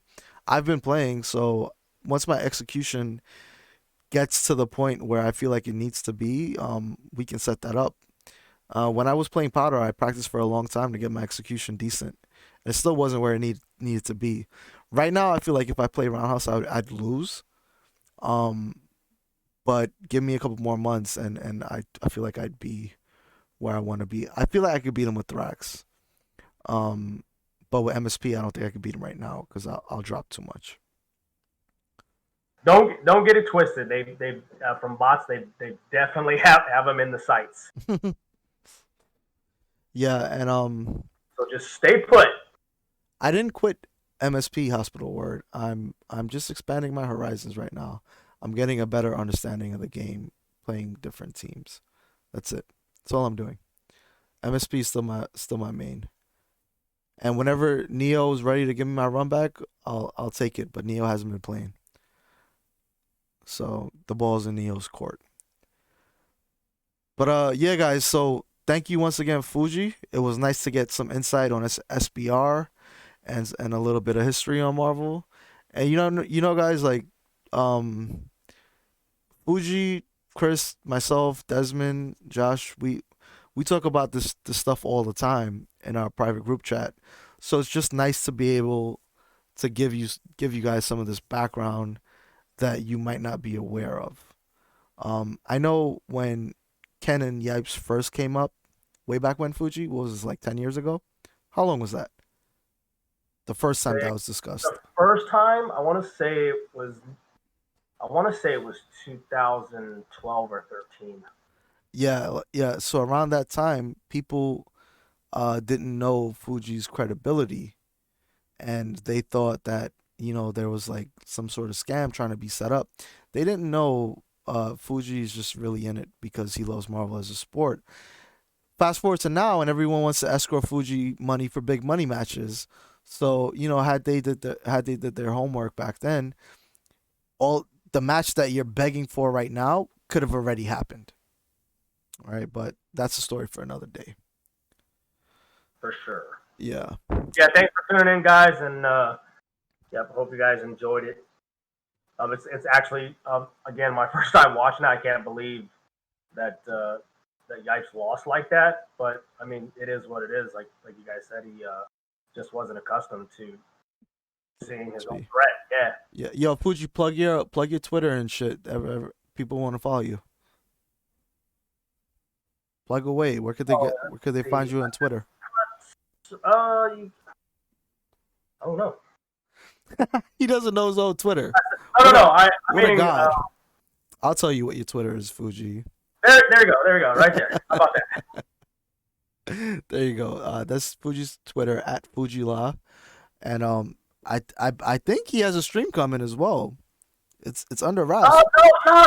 You know what, man? I just enjoy you guys streaming. I like just jumping in there and just liven up the shit, man. Hey, like I said, I when I was doing the tournaments, it's almost like the same thing. It's a lot of work, bro, to just have to be obligated to something for a long time, and that's why I only like focus on, I get a lot of like bring SB back, and I just feel that we had our time with that, and we peaked out, and we had like the dopest venue, and I think we went out like on top. Yep. And so it's one of those things that I just don't want to try to recreate and possibly blemish, and just leave it as what everyone remembers it as. Yeah, you don't want to be like MJ on the Wizards, right? Yeah, so now I just like kick back and enjoy like watching like you guys now like having your own platforms, and because we didn't have this back then. You didn't have platforms where you actually got to sit down and watch like gcon play at home, or watch Yipes play at home. You had to wait till tournaments. Yeah, for sure. Now, and they definitely weren't, and even to this day, I'm still kind of against it. Which, hence, like I said back in the beginning of this stream, was in the b-boy days, we didn't allow cameras and stuff to where you could take someone's style or take someone's footage. So, having said that, had like Preppy's site not been around, or people uploading footage, I mean, would we have seen the same Chris Schmidt? Definitely not, because the material just wasn't out there. Yeah. So that kind of worked against, Yipes' favor. So that's why I've always been a big advocate of that. And so for the most part now, I enjoy just sit back, just watching and just being the spectator part. And then, putting just the Marvel 2 event together. But you guys are all fam to me. So it's you guys are so easy to work with. So that's why I've always stayed knitted to this community. Because I was in the Street Fighter, the Third Strike community too. and it's just not the same feel. Like I just feel like you guys are my people, so that's what you're gonna do. You know Yeah, what I mean? man. You know it's all love when it comes to us. Everyone from New York is super chill, and we always want to see the game grow. You know, you'll see us talk about the beef, and you'll see me shitting on Roundhouse and stuff like that. But at the end of the day, I just want to see the game grow. Um, Yeah, yeah. you know, I love the shit. I love the competition, and yeah, I would love to see a summit like we were just discussing in the beginning of the stream, but we'll see if that happens. But yeah, guys, it's getting late. It's 11 p.m. We've been going for officially 3 hours now. So we're gonna call it there. The VODs will be up after the stream, Hospital Word. It's there for about 2 weeks, I believe. So yeah, thank you guys for all the new follows. Thank you guys for tuning in, and I'll be streaming some more gameplay during the week, and match analysis will be on Friday. And we'll probably go over some Desmond matches on Friday. We'll think about it. All right. Thank you again, Fugee. Tune in. All right, guys. Later.